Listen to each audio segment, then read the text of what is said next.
Alors, ça va, bonne année à tous. Bonne année. Bonnes résolutions, alors.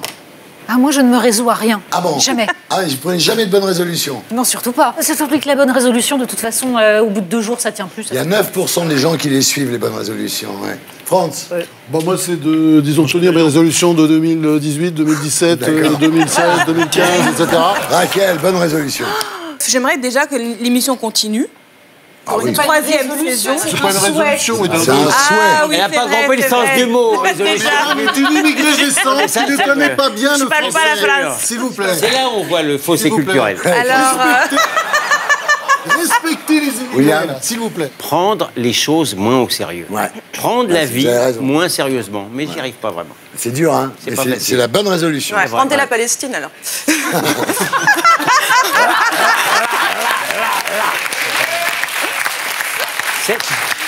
Cette émission prend un mauvais tour. Tout de suite, dès le début. Donc, Voilà en une tout bonne cas, je suis d'accord avec résolution. vous. Voilà. Pierre, pardon, ta mère va être folle de rage si s'appelle Pierrot. Excusez-moi, madame Licia. Pierre, Moi, j'avais pas prévu de prendre de bonnes résolutions, mais mon voisin de gauche m'a dit que j'avais un peu grossi, donc je pense que je vais me reprendre. C'est vrai que t'es un peu fort. oui, c'est vrai. Alors, bonne résolution. Alors moi j'ai calculé, j'ai encore 15 ans pour arriver à coucher avec Yann Moix. Parce que si t'as pas couché avec Yann Moix avant tes 50 ans, t'as raté ta vieille vie. Ouais, voilà. Très bien. Alors, France, vous êtes parti en vacances au bord de la mer? Ouais. Parce qu'on a des photos J'étais de dans vous qui les sont- îles, en Dans Martinique. les îles, c'est Ouais, incroyable. ouais. Regardez. Ah ouais. Ah, ça, c'est la belle et la bête, hein. Je plains ma femme. Ah, c'est votre femme? Ah ouais, c'est ma femme. Ah Ah, ouais. oui, c'est ma femme, il n'y a pas de souci. Bon, maintenant, William, plus prestigieux que les Ah oui. Oscars, plus méchant que les Gérard, plus drôle que les Césars, plus sexy que les Hôtes juste, d'Or, c'est le prix Goldnadel du bisounours de la semaine.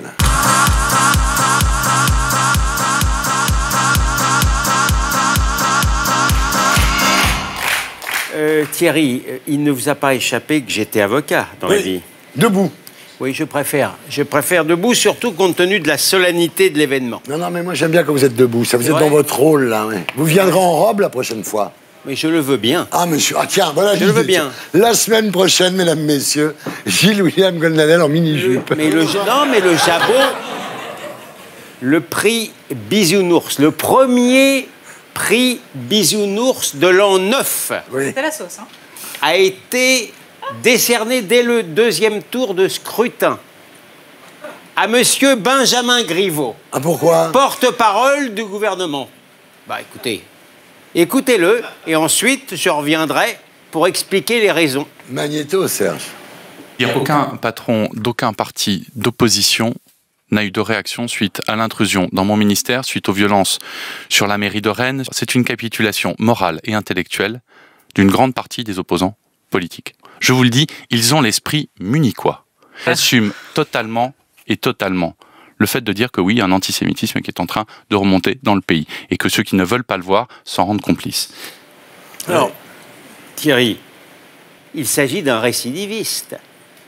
Monsieur Griveaux, vous le savez, est entré de plein pied dans l'histoire en moquant les Français et les fumeurs de clopes Oui. et consommateurs de gazole. Ceci étant, ça a servi de puissant carburant au moteur à explosion de la colère populaire. Alors, il récidive maintenant, il nous explique, en prenant toutes les vertus du courage, il taxe les leaders de l'opposition de munichois. Mais s'il ne s'agissait que de pseudo-antinazisme d'opérette, c'est pas que ça. Vous l'avez entendu, monsieur Griveaux, c'est la semaine où on commémore le massacre de l'hypercachère. C'est la semaine où s'ouvre le procès contre le français Mehdi Nemmouche sur l'attentat du musée juif de Bruxelles. Et prenant les couleurs de courage, monsieur Griveaux nous explique que la couleur de l'antisémitisme, elle est jaune. Mais s'il avait du courage, monsieur Griveaux, il nous aurait expliqué que les vraies couleurs du mal, elles sont rouges, elles sont noires, et elles sont surtout vertes. Alors, je ne m'abaisserai pas à dire que monsieur Griveaux est munichois, mais une chose est certaine, il est daltonien. Bravo! Je lui fais des bisous, des gentils, des toutous, des géants, des tout fous. Un bisou sur la joue, un bisou dans le thé. Mon petit bisounours, il adore les bisous. Et voilà, dans un instant, nous recevrons le député porte-parole du Rassemblement national, Sébastien Chenu. Mais qui est-il? C'est le Magnéto de Blacko. Magnéto, Serge. Sébastien Chenu est tombé dans la marmite politique quand il était tout petit. Pas quand il était bébé, mais presque. Après une enfance tranquille à Beauvais, dans l'Oise, il adhère dès 15 ans au Parti républicain, incarné à l'époque par Léotard, Madelin et Longuet. Pas de doute, Chenu est de droite. Mais il défend aussi des causes plus personnelles. Il n'a jamais caché son homosexualité et c'est même l'un des fondateurs de Gaylib, un mouvement de défense des homosexuels intégré à l'UMP. Résultat, en 2012, quand on l'invitait à la télé, c'est parce qu'il était l'un des rares membres de son parti à défendre le mariage gay. Vous êtes parmi les cadres dirigeants de l'UMP. Est-ce que vous, Sébastien Chenu, vous souhaitez l'établissement du mariage gay? Oui, bien sûr. Alors, je ne sais pas ce que ça veut dire que le mariage gay, d'abord. Moi, je crois que c'est l'ouverture du mariage à tous. Sébastien Chenu incarne alors une droite moderne et libérale. En 2012, dans Paris Match, il refusait d'ailleurs toute alliance avec le Front National. Ni de près, ni de loin, ni de discours, ni d'approche. Sauf que 2 ans plus tard, le voilà qui rejoint Marine Le Pen, pourtant farouche adversaire du mariage pour tous. Il sait pertinemment que sur ce sujet, notre position est claire, n'a pas changé et ne changera pas. Nous sommes pour l'abrogation de la loi Taubira, pour l'amélioration du Pacs. Alors pourquoi Sébastien Chenu a-t-il rejoint Marine Le Pen? L'histoire, c'est qu'après avoir soutenu Nkem au municipal à Paris, elle l'a écarté de son équipe. Se sentant trahi, il a proposé ses services à Le Pen. Originaire de Beauvais, où il a été élu local, Chenu connaît bien la France périphérique. Il a aussi travaillé dans des cabinets ministériels sous Chirac, donc il connaît l'appareil d'État. Bref, typiquement le genre de profil qui manque au Rassemblement national. Résultat, en ralliant Le Pen, Chenu a relancé sa carrière politique. Élu député en 2017, il a profité de la démission de Florian Philippot pour devenir porte-parole du Rassemblement national. Désormais, son ambition c'est de devenir ministre de la Culture. Mais pour ça, encore faudrait-il que Marine Le Pen soit élue en 2022. Et voilà. Et maintenant, j'accueille Sébastien Chenu.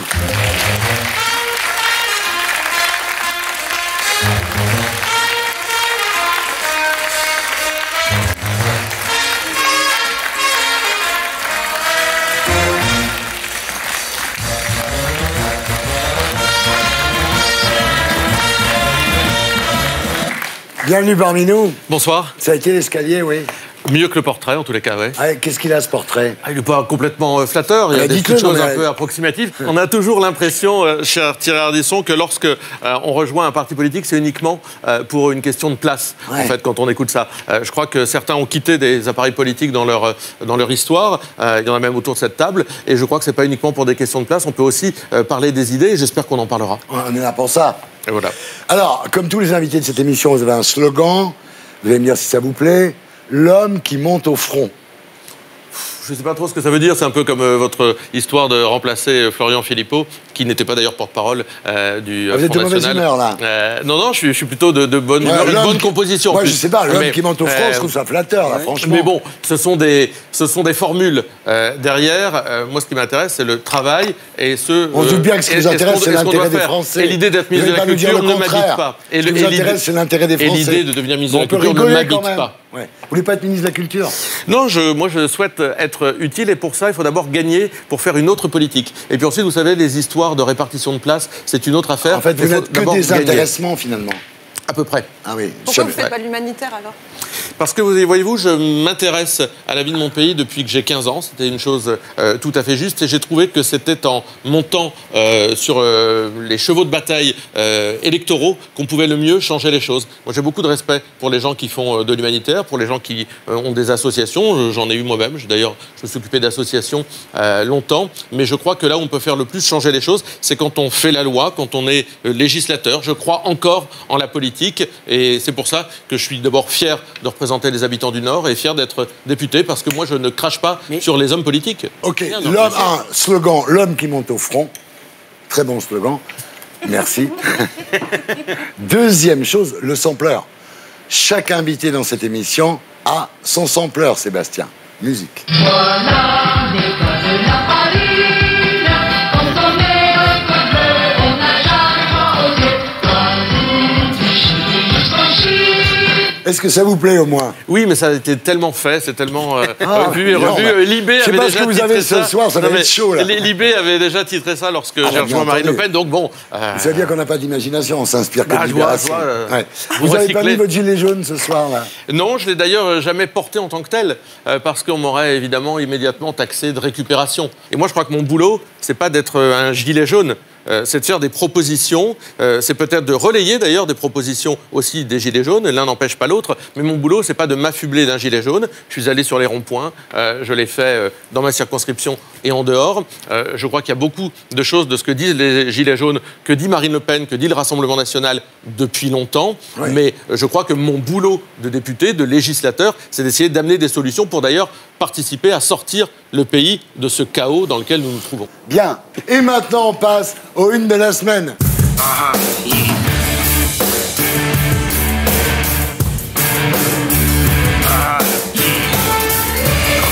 Alors, Sébastien Chenu, maintenant, chaque mercenaire va présenter sa une. Il aura 1 minute, un peu plus, un peu moins, pour en parler. Et à la fin, c'est vous qui jugerez. C'est vous qui nous direz quel journal ou quel magazine vous achèteriez si vous étiez devant un kiosque, voilà. Et la première une, évidemment, c'est Natacha Polony, donc le grand débat national, cette consultation voulue par Emmanuel Macron suite à la crise des Gilets jaunes doit débuter mardi prochain. Et votre une, Natacha, le titre est excellent, j'espère qu'il plaira à Sébastien, qui a l'air quand même un peu dur ce soir. On est très énervé. C'est débat ou débâcle, hein, c'est ça? Oui. Attention, attention, vous avez 1 minute. Top chrono. Débat ou débâcle? Parce que débattre est un élément essentiel de la démocratie. Nous sommes là pour échanger des idées et pour que les opinions individuelles se transforment en une vision du bien commun. Sauf que pour ça, il faut qu'un débat débouche sur quelque chose. En général, un vote en démocratie. Là, il n'y aura pas de vote. On va juste discuter. Et où, et quand, et comment? Ça va être organisé dans certaines mairies, dans certaines préfectures. Le Conseil national du débat va donner des kits d'accompagnement de réunion. Donc, en gros, on ne sait absolument pas qui va le faire, comment, pourquoi. On nous donne juste la possibilité de discuter. Et encore, sur des sujets qui sont cadrés, c'est-à-dire qu'on va savamment éviter tous les vrais problèmes. La transition écologique, est-ce qu'on peut en parler sans parler du libre-échange qui ruine les paysans? La réforme de l'État, est-ce qu'on peut en parler réellement sans parler des paradis fiscaux qui pompent tout l'argent de l'État? C'est tout ça qu'il faut mettre sur la table. Ah, vous avez fini à 59 secondes.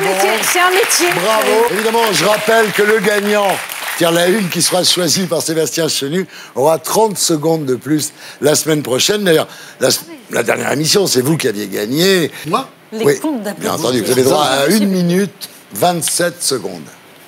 Ah bon? Oui. C'est génial. Non, mais quand on est là en France. C'est tellement beau. C'est Noël. On lui annoncerait c'est Noël. Mais c'est Noël. Moi, mon problème, c'est que je suis toujours trop long. Alors, donc, voilà. Allez, on y va. Alors. Vous, ce qui vous a énervé, en fait, c'est lundi, les propos de Luc Ferry, donc philosophe, ancien ministre de l'Éducation nationale, qui a suscité la polémique. On va regarder d'abord le magnéto. Magnéto, Serge. Quand on voit des types qui tabassent à coups de pied un malheureux policier qui est par terre, mais enfin, voilà, qui se servent de leurs armes une bonne fois, écoutez, ça suffit. Voilà, il y a un moment où ces espèces de nervis, ces espèces de salopards d'extrême droite ou d'extrême gauche ou des quartiers qui viennent taper du policier, ça suffit. On a, je crois, la 4e armée du monde, elle est capable de mettre fin à ces saloperies. Et voilà, et votre titre, c'est Le Ferry déraille. Oui, on pourrait dire aussi le ferryboat a coulé. Voilà, 1 minute 25 Marseille, ça. Bon, attendez, 1 minute 27, top chrono. Alors, à l'origine, il y a quand même une colère légitime. Hein. C'est-à-dire, on n'en peut plus de la situation que nous sommes en train de vivre. C'est-à-dire, le mardi, c'est ravioli, le vendredi, c'est poisson, et puis le samedi, c'est révolution. Allez, on se marre, on va casser du flic, on va voler des voitures, on va casser des vitrines de mecs. Enfin, c'est génial, quoi. Puis les gens regardent, c'est très amusant. Et le reste de la semaine, c'est cool, ouais. C'est insupportable. Cette situation-là est insupportable, et c'est vrai qu'il faut que ça cesse, et là-dessus, il a raison. Mais ça va très loin, puisque vous avez même le policier qui a eu la main très lourde avec un gilet jaune, vous avez vu qu'on vient de découvrir qu'en fait, il a pris plein la gueule quelques moments auparavant et qu'évidemment, bon, il était un petit peu en colère et que ça s'est mal passé avec les autres gilets jaunes. Donc, cette situation ne peut pas durer. Donc je comprends cette colère. Mais quand même, de là à tirer sur la foule, mais qu'est-ce qui lui arrive? Non mais Luc, franchement, on n'est pas au Venezuela, on n'est pas en Russie, on n'est pas en Turquie, enfin dans tous ces pays où la police tire comme elle veut sur les manifestants. On n'est pas dans un pays comme ça. On est en France, merde. Mais non, ça peut pas se passer comme ça. Et donc, j'ai envie de dire à Luc, simplement, bon, tu rentrais peut-être de vacances, tu as pris des vacances comme tout le monde, reprends des vacances. Ouais. Bravo. Alors, vous avez 12 secondes d'avance pour la semaine prochaine. Merci. Bravo. On se retrouve après la pub pour la suite des unes de la semaine. Ce soir, face aux mercenaires, le porte-parole du Rassemblement national, Sébastien Chenu. À tout de suite. Bonsoir les terriens du dimanche. Nous sommes toujours dans le bifort des terriens du dimanche, en compagnie des mercenaires et du porte-parole du Rassemblement national, Sébastien Chenu. On continue avec la suite des unes de la semaine.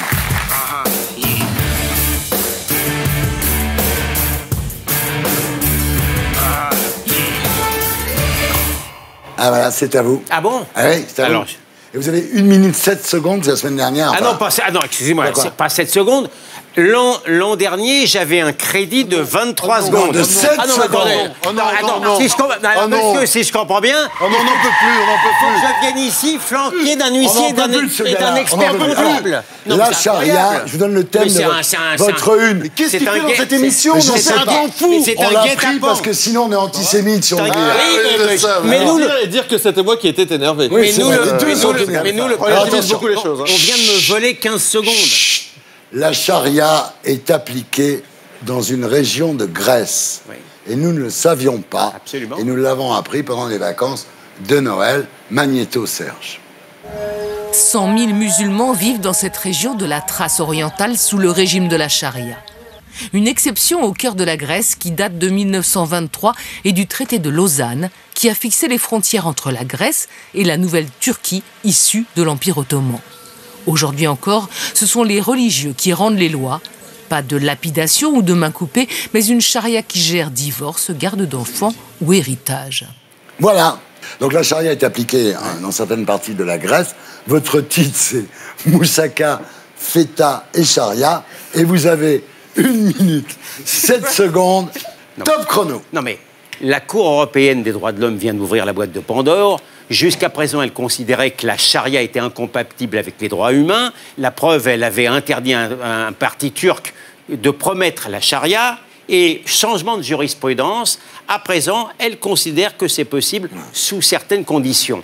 Donc, moi, je vous le dis, elle file un bien mauvais coton communautariste. Vous vous souvenez que l'an dernier, Thierry, j'avais vitupéré la Cour parce qu'elle avait condamné la France, parce que nous avions renvoyé illico presto un djihadiste criminel en Algérie. Oui. En novembre, la Cour vient de considérer qu'on pouvait condamner quelqu'un pour blasphème en Autriche. Donc moi, je vous le dis, aujourd'hui, la Cour européenne est le meilleur remède à l'amour de l'Europe. Voilà. Et vous avez 6 secondes. 6 secondes pour la semaine prochaine. J'aimerais que ça soit noté dans le grand livre. C'est noté. Sébastien, vous saviez cette histoire là? Oui, je connaissais cette histoire. Ça m'avait évidemment un peu effondré et je souscris à ce que raconte Gilles William.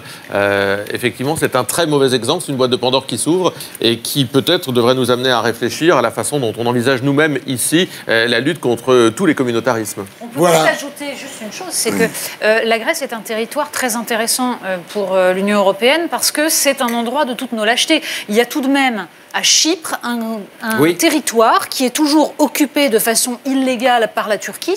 Tout le monde se tait. Et c'est contraire totalement à toutes les règles internationales. Et à part ça, on est en lien avec la Turquie. On envisageait même à un moment de la faire rentrer dans l'Union européenne en se foutant totalement de la liberté des Chypriotes. Il y a quand même là un petit problème de courage. C'est bien de le dire. Maintenant, on passe à Raquel. Vous êtes prête, Raquel? Vous avez 1 minute 4 secondes. Donc, voilà. Alors, vous, c'est la cagnotte. La cagnotte créée pour aider le boxeur, le fameux boxeur qui a frappé des gendarmes lors de la manifestation de samedi. La cagnotte a été fermée. Magnéto, Serge.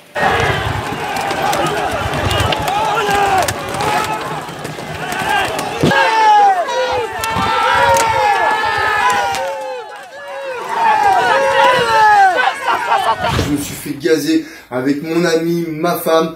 Je me suis fait gazer et à un moment la colère est montée en moi et oui, j'ai mal réagi. Oui, j'ai mal réagi. Mais je me suis défendu. Peuple français, gilet jaune, je suis tout cœur avec vous. Il faut continuer pacifiquement, mais continuer le combat, s'il vous plaît. Voilà, donc votre titre c'est Cagnotte ou Menottes. Et vous avez 1 minute 4 secondes. Rachel, top chrono. Je ne vais pas commenter les faits de violence eux-mêmes, puisque maintenant ils sont entre les mains de la justice qui va analyser, juger et punir, le cas échéant, Christophe Détinger, qui a accepté la justice puisqu'il s'est lui-même rendu. Ce que je veux dénoncer aujourd'hui, c'est cette espèce d'esprit d'appel à la vengeance, d'appel au sang au fond contre Christophe Détinger, contre les Gilets jaunes, contre sa famille qui a bénéficié du soutien et de la solidarité des Gilets jaunes par une cagnotte en ligne que le gouvernement a réussi à faire fermer. Incroyable, une entreprise privée qui décide finalement de ne pas respecter son contrat et de décider elle-même comment l'argent des donateurs doit être utilisé. Et vous avez un autre épisode maintenant, puisque Christophe Détinger dort en prison. Il a comparu, je l'ai dit, volontairement. Et le procureur a dit qu'il y avait un risque de réitération parce que dès le début, il soutenait le mouvement. Donc en fait, on infère de son opinion politique une dangerosité pénale. Et moi, je dis que ça, attention, c'est très, très dangereux pour la démocratie. Top démocratie. Vous avez dans votre temps. Bravo. Bravo Raquel. C'est insupportable d'entendre ça. C'est vraiment insupportable. Ah bon, pourquoi? Mais parce que c'est les bourreaux qui sont considérés comme des victimes. On a vu la scène, c'est juste incroyable. Et lui, je suis désolé de te le dire, même si je veux pas du mal, même je pense qu'il justement, il faut pas leur tirer dessus, il faut les traiter, il faut essayer de leur parler. Mais lui, c'est l'abruti du mois. Mais je pense que le gouvernement a tort de prendre les choses comme ça. Natacha, Sébastien, après Natacha. C'est le moment de faire preuve d'un peu de clémence, de bienveillance, plutôt Natacha que d'urgence. et Sébastien. La question n'est pas de faire preuve de clémence ou de bienveillance, mais d'essayer d'apaiser le climat. Voilà. Parce que nous sommes dans un moment dangereux et parce que il y a cette violence-là qui est absolument intolérable. Il y a eu celle aussi d'un commissaire qui a frappé et c'était tout aussi intolérable. Après, on avait pris plein la gueule, Natacha. Oui, faut voir les images. Donc, je pense qu'il faut aujourd'hui appeler au calme. En revanche, il y a un point juridique, simplement, c'est sur cette cagnotte Litchi, qui a choqué des gens, ils ont le droit d'être choqués. Mais qu'une entreprise privée décide de rompre le contrat moral qu'elle a avec les utilisateurs, puisqu'en fait, le contrat, c'est que les utilisateurs donnent de l'argent et que c'est eux qui choisissent comment est utilisée la chose. Là, ça pose un problème quand même énorme, qui n'a rien à voir avec tout ce ce qu'on peut penser de la violence insupportable. C'est un problème juridique qui mérite d'être posé, et pardon, mais la boîte Litchi mériterait qu'on porte plainte parce qu'il y a un gros souci. Mais ça n'a rien à voir avec la question de la Sébastien, après, William. Le droit, c'est le droit, pardon. Moi, je n'accepte pas le parallélisme de Natacha entre le flic et le boxeur. C'est une erreur géométrique que tu commets. Le flic, il est dans le cadre de la violence légale de l'État. Il peut se laisser aller, mais c'est une violence légale. Le mec, il n'a rien à faire sur la passerelle. C'est une manifestation illégale et il atteint un flic qui est à terre. Donc, je n'accepte pas ce parallélisme. Moi, je me souviens avoir dit sur d'autres sujets, on ne se bat pas dans la rue. C'est un principe républicain. Quand on manifeste, on ne se bat pas dans la rue. Et ce qu'a fait ce boxeur est éminemment répréhensible et condamnable. Mais si on dit qu'on ne se bat pas dans la rue, alors c'est valable pour tout le monde. Et les sanctions, elles doivent tomber de la même façon. Et cette cagnotte, en fait, qu'est-ce qu'elle veut dire? C'est que les Français en ont marre du deux poids, deux mesures. C'est-à-dire que pour ce boxeur, il y a une cagnotte, etc. Et puis les gens disent qu'ils sont pour ou contre. Mais pour M. Benalla, qui s'est battu dans la rue, dont on apprend qu'il est encore un espèce de conseiller officieux du président de la République avec lequel il jacasse par SMS pendant la crise des Gilets jaunes, les gens se disent, bah lui, il est toujours en liberté, lui, ça va bien, il est protégé, surprotégé, etc. Voilà ce que ces cagnottes veulent dire. Et opposer les Français avec ces cagnottes, je trouve ça lamentable. Et je trouve que le fait que Litchi ferme ces cagnottes participe de cet aspect d'opposer les gens les uns aux autres. Ils ont été moins regardants lorsqu'il y avait une cagnotte pour M. Ramadan. Ah Monia, vous avez 1 minute et 4 secondes pour nous parler de l'humoriste Donald Jacksman, qui a été victime de propos racistes alors qu'il se produisait à Nice. Magnéto, Serge. Des gens qui votent Front National, parce que ce qui m'énerve, c'est qu'ils n'assument pas souvent. Lui, ce monsieur l'a assumé, c'est cool. Mais ce sont les gens... Pardon? Pardon? Mais tu aurais dû fermer ta gueule, en fait, parce que t'as mis ce qu'on appelle un malaise, qui n'appelle rien dans le spectacle, à part de la gêne pour toi, où tout le monde est gêné pour toi. Voilà, Salle Noire, donc c'est votre une, Monia. Vous avez 1 minute et 4 secondes. Alors, Gilles William va sûrement me remettre le bisounours d'or la semaine prochaine à cause de ce que je m'apprête à dire. Alors, je suis peut-être naïve, mais je ne pensais pas qu'en 2019, on pouvait encore traiter quelqu'un de sale noir. Moi, je pensais que cette France de Yabon Banania, où on mangeait des biscuits Mamboula, où on mangeait des têtes de nègre, était révolue. En fait, il suffit juste de se promener chez Sephora, au rayon fond de teint, pour voir à quel point la France, elle est colorée, à quel point la France, elle est complètement variée. Et moi, je pensais, je ne sais pas, peut-être que j'ai surestimé le racisme. Je pensais que le racisme avait muté, comme un peu la grippe, qu'il était devenu un peu plus intelligent, plus subtil, plus opportuniste. Et finalement, cette semaine, plusieurs personnalités publiques se sont fait insulter, voire menacer de mort parce qu'elles sont noires. C'est le cas de cet humoriste, Donald Jackman, qui s'est fait quand même, vous avez vu comme dans la vidéo, traiter 3 fois de suite de sale noir par une personne quand même qui a payé son ticket pour aller le voir en spectacle. Oui, ça, c'est très surprenant. Oui. C'est le cas aussi du député La République En Marche, Jean-François Mbaye, qui a reçu une lettre nauséabonde où on le traite de noir de service, et une lettre anonyme, écrite avec les pieds, et franchement, l'auteur aurait mieux fait de se payer les services d'un nègre. Vous avez passé 3 secondes, je serai obligé de vous les compter la semaine prochaine. Ouais, c'est pas grave, mais c'est important. Vous aurez 57. C'était important pour ma chute. Je m'en souviendrai. Et donc j'accueille l'humoriste Donald Jackman.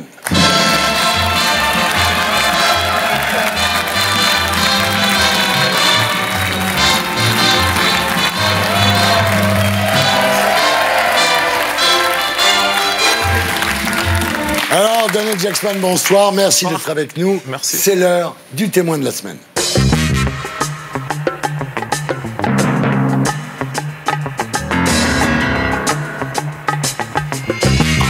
Alors, Donald, vous allez rejouer à Nice le 27 janvier prochain. Oui, je retourne là-bas parce que j'ai envie de dire à cette personne qui a voulu me faire du mal, ben en fait, elle m'a fait que du bien. Toute sa haine, je l'ai transformée en amour.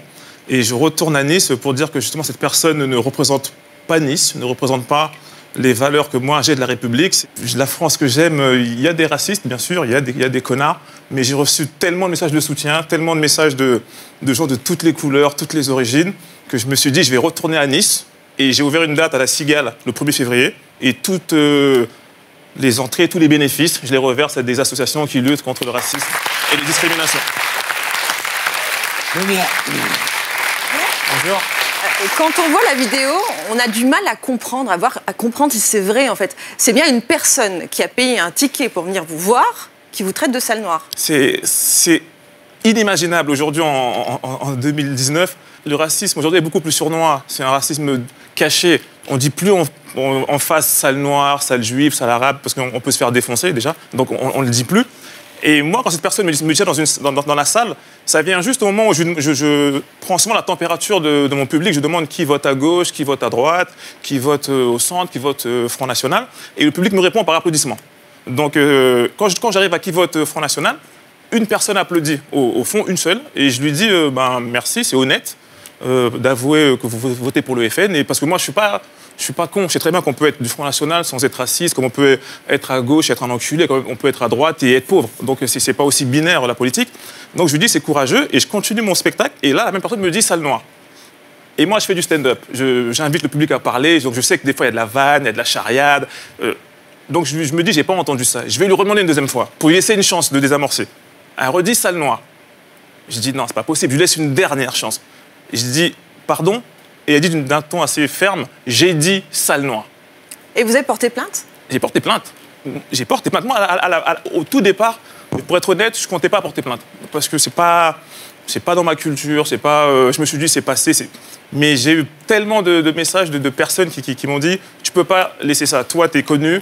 Toi, on t'a traité de sale noir et tu es en télé. Nous, on n'a pas cette chance-là. Nous, on est discriminés à l'embauche, on est discriminés pour entrer en boîte de nuit, on est discriminés pour trouver un logement. Si jamais tu ne fais rien, c'est un message que tu envoies aux racistes qui peuvent se permettre ce genre de choses. Donc tu ne peux pas. C'est comme si cette affaire, en fait, elle m'a dépassé.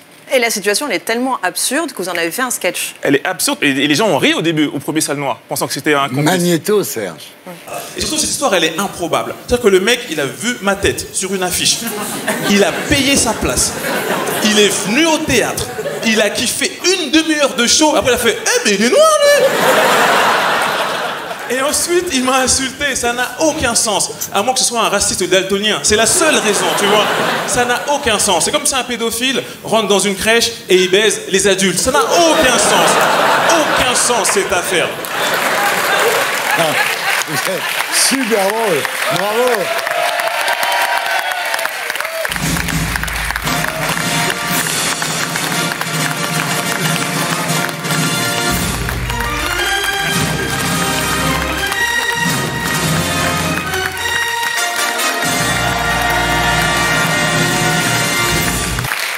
Je trouve, j'adore ce qu'il vient de dire. C'est très drôle. J'adore ce qu'il vient de dire parce que il dit que de la même manière qu'une hirondelle ne fait pas le printemps, un corbeau ne fait pas l'hiver. La seule question qui m'interpelle, moi, c'est est-ce qu'on doit faire toute une histoire pour cette histoire-là, de la même manière, moi, et je vous assure que je joue pas les victimes, j'en ai rien à foutre. Je me fais taxer de sale juif 12 fois par jour, ça n'a aucune espèce d'importance. Le rapport entre un connard qui dit quelque chose et le retentissement médiatique. Mais la manière dont tu en parles, toi, c'est formidable. Vachement bien. Voilà, c'est tout ce que je voulais dire. Ouais, tu le tutoies parce qu'il est noir, en fait. Voilà, c'est ça, bien sûr. C'est vrai qu'en principe... Non, c'est normal.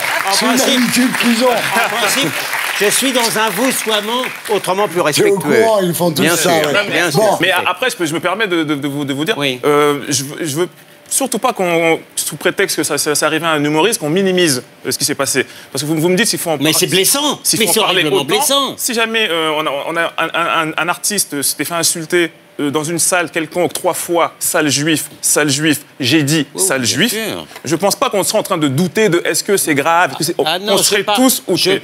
Donc je ne veux pas entendre que est-ce que c'est grave, c'est très grave. Je parle du retentissement médiatique. Que tu le prennes très mal, que tu sois blessé comme je peux l'être, c'est une chose. Je parle de l'impact médiatique par rapport à la parole d'un seul type.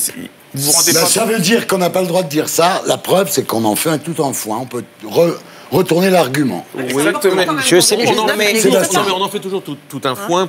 Et d'ailleurs, il faut mettre les choses dans la lumière. Mais j'entendais tout à l'heure l'exemple des députés En Marche, les 50 députés ou 60 députés En Marche qui sont victimes de lettres anonymes, d'insultes, etc. Enfin, au Rassemblement National, ex-Front National, ça fait 30 ans qu'on se fait cracher dessus. 30 ans qu'on se fait insulter. Moi, ma permanence, elle a été détériorée 2 fois. La voiture de ma suppléante, elle a été brûlée. Moi, j'ai été malmené, frappé dans une manifestation de la CGT. Le procès aura lieu à la fin février. Il n'y a jamais une ligne, il n'y a jamais quelqu'un qui le dit. Alors, il ne faut pas être hémiplégique de la condamnation. Il ne faut pas simplement dire « Oh là là, les 50 pauvres députés En Marche, oui, d'accord, c'est très mal. » Très mal de se faire murer son jardin ou d'avoir 40 types dans sa permanence. C'est très mal, il faut le condamner, absolument. Enfin, c'est pas Verdun non plus. Attendez, monsieur, vous dites ça, monsieur, mais par exemple, dans mon affaire, chaque fois qu'il y a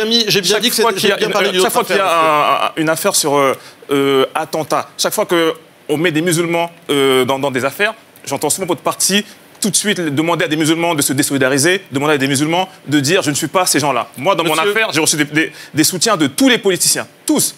Aucun de votre parti. Aucun n'a pris le parti de dire c'est pas bien ce qui s'est passé. Aucun n'a pris le parti de dire ce soir ce qui s'est passé. Condamné. Donc vous pouvez considérer, et je suis le porte-parole de mon parti politique, qu'à partir du moment où je dis qu'il faut condamner ce qui a été dit contre vous. C'est le premier soutien que j'ai de votre parti. Mais je pense qu'il faut le faire pour tout le monde.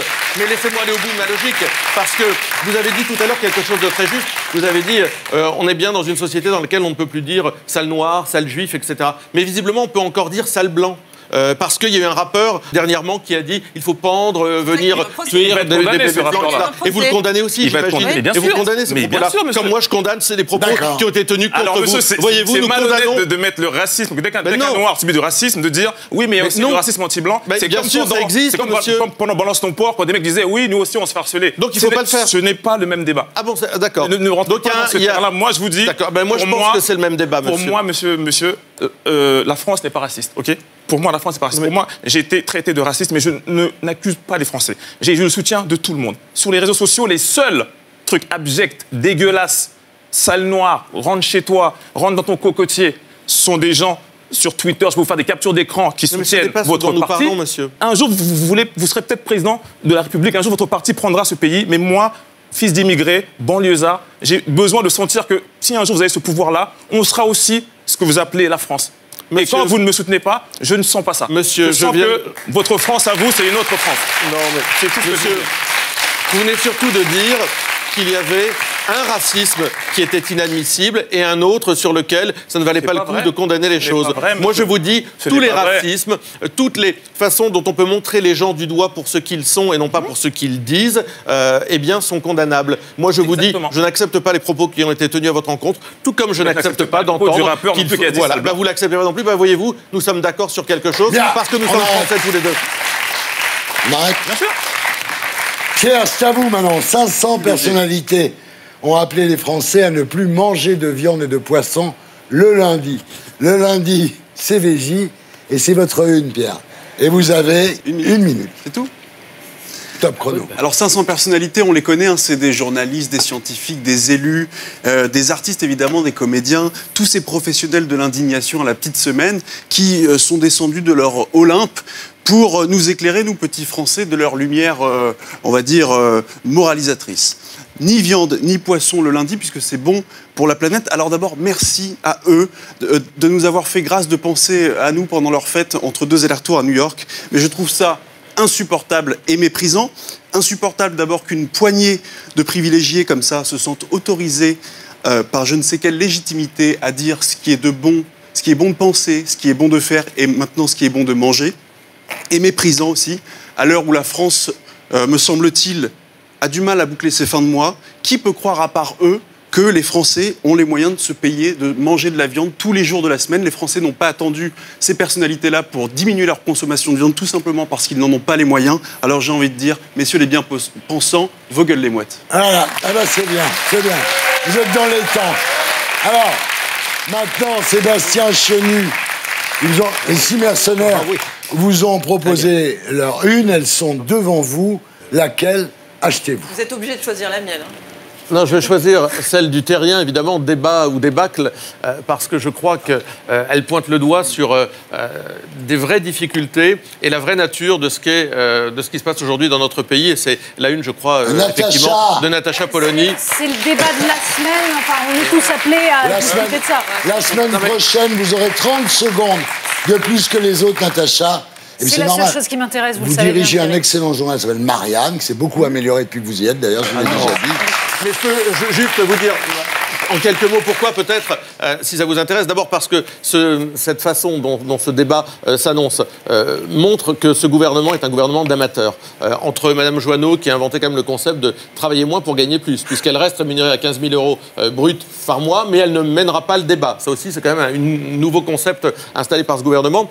Ce débat dans lequel les sujets sont verrouillés à l'avance, on nous dit à l'avance la liste des sujets autorisés, la liste des sujets tabous, et je vois que le pacte de Marrakech n'est pas dans les sujets autorisés. Donc merci, circuler, il n'y a rien à voir. Et puis de l'autre côté, à la fin du débat, on nous dit, mais rassurez-vous, sur un certain nombre de sujets, le gouvernement ne changera strictement rien, je pense à l'ISF. Donc c'est pas vraiment un débat, en tous les cas, ça ne ressemble pas au débat qu'on peut avoir avec les Français matin, midi et soir. Merci. Alors Donnel Jacksman, merci d'avoir été avec nous. Donc je l'ai déjà dit, vous rejouerez votre spectacle On ne se connaît pas, on ne juge pas, au Théâtre de la Cité de Nice le 27 janvier, à la Cigale de Paris le 1er février, et l'intégralité des recettes de ces 2 spectacles sera reversée à des associations qui luttent contre le racisme et les discriminations. Voilà.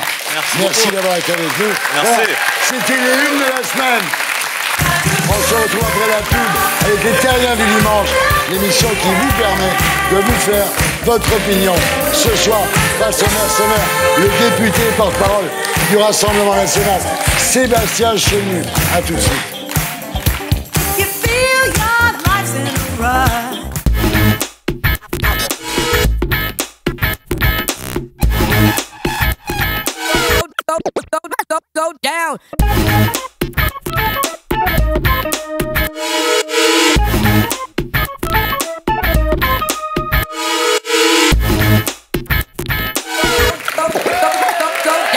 Bonsoir les Terriens du dimanche, bienvenue dans l'émission qui vous aide à vous faire votre opinion.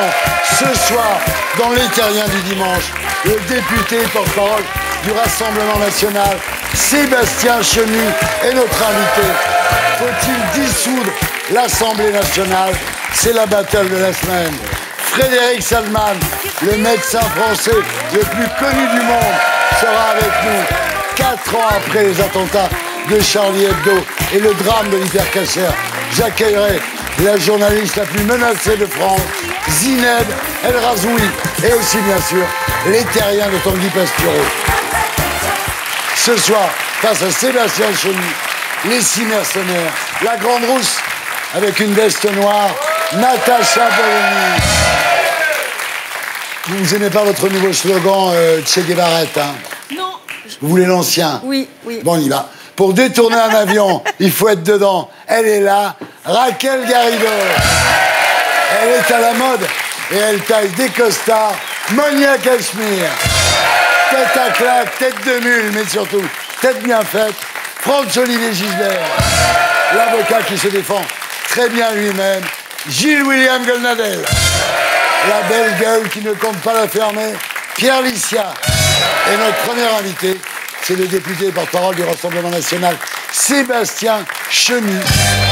Je rappelle votre slogan, l'homme qui monte au front. Et vous avez aussi votre sampleur, sampleur.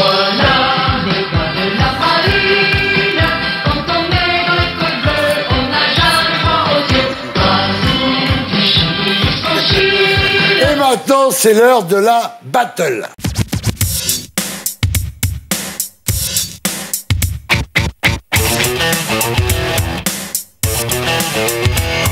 Battle de ce soir, faut-il dissoudre l'Assemblée nationale? Et j'accueille le député La République En Marche, Patrick Vignal.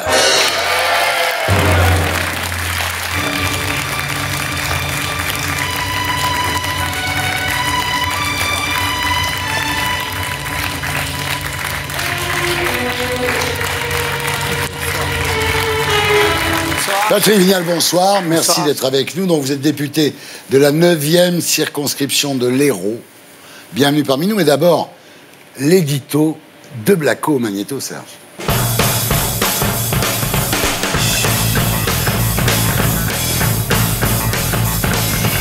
Face à la crise des Gilets jaunes, Le Pen et Mélenchon réclament tous les deux la dissolution de l'Assemblée. Si le président veut sortir de l'affaire, il faut revenir au peuple et il faut dissoudre. Après leur défaite à la présidentielle, puis aux législatives, ils ont soif de revanche. Selon eux, face à la contestation, Macron n'a pas d'autre solution que la dissolution. La seule solution, c'est la sortie politique. La dissolution de l'Assemblée nationale. 3, on revient aux urnes. Après tout, ce ne serait pas la première fois. En 68, face aux barricades érigées dans Paris, De Gaulle n'avait pas hésité. Je dissous aujourd'hui l'Assemblée nationale. Résultat, De Gaulle a renforcé sa majorité à l'Assemblée et il a retrouvé sa légitimité. Alors, Macron doit-il s'inspirer du général? Le problème, c'est qu'une dissolution, ça peut aussi mal tourner. J'ai décidé de dissoudre l'Assemblée nationale. Chirac a perdu sa majorité à l'Assemblée et il a dû nommer Jospin à Matignon. Évidemment, c'est ce scénario qui fait fantasmer Le Pen et Mélenchon. Macron dissout l'Assemblée, il perd sa majorité et le voilà obligé de nommer l'un ou l'autre à Matignon. Sauf qu'aujourd'hui, c'est impossible, car le Rassemblement national et les Insoumis sont pénalisés par le scrutin majoritaire. En 2017, avec 2 fois plus de voix que le PS, le RN a obtenu presque 4 fois moins de députés. D'où l'idée de changer les règles du jeu. Et je le redemanderai encore avec insistance, il est désormais vital pour notre démocratie d'instaurer la proportionnelle aux élections législatives et aux autres élections. Après tout, pourquoi pas? En Allemagne, la moitié des députés sont élus à la proportionnelle, ce qui oblige la gauche et la droite à former une coalition pour gouverner. En Italie, 2 tiers des députés sont élus à la proportionnelle. Les populistes sont mieux représentés, ce qui leur a permis de passer une alliance pour accéder au pouvoir. En Espagne, c'est la proportionnelle intégrale. Résultat, c'est si compliqué de trouver une majorité qu'en 2015, le pays est resté presque 1 an sans gouvernement. Avec la proportionnelle, c'est donc plus compliqué de gouverner. Mais au moins, toutes les opinions peuvent s'exprimer. Alors qui sait, si les Gilets jaunes étaient mieux représentés à l'Assemblée, peut-être qu'ils auraient moins envie de tout casser. Voilà, c'était l'édito de Blacko, mise en image de Julien Grapp. Alors Sébastien Chenu, est-ce que c'est vrai que Marine Le Pen vous a demandé de penser à des élections législatives anticipées? Oui, c'est vrai. Parce que lorsqu'on est en responsabilité ou quand on compte devenir en responsabilité de ce pays, il faut se préparer à toutes les possibilités et ces possibilités, même les appeler. Aujourd'hui, la France est dans une situation de chaos terrible que nous n'avons pas connue depuis très longtemps. Cette situation de chaos, elle est le fruit de la politique menée par Emmanuel Macron et de son absence totale de résultats. Ouais. On voit bien qu'il y a une crise sociale, il y a une crise de la répartition des richesses territoriales également, et puis une crise de la représentativité. Face à cela, il faut une sortie politique. Or, il y a des choses sur lesquelles il est possible de trouver une majorité pour actionner un premier levier. Tout le monde, Français, Gilets jaunes et une majorité à l'Assemblée nationale, est d'accord pour un référendum d'initiative populaire, pour l'installer dans nos institutions.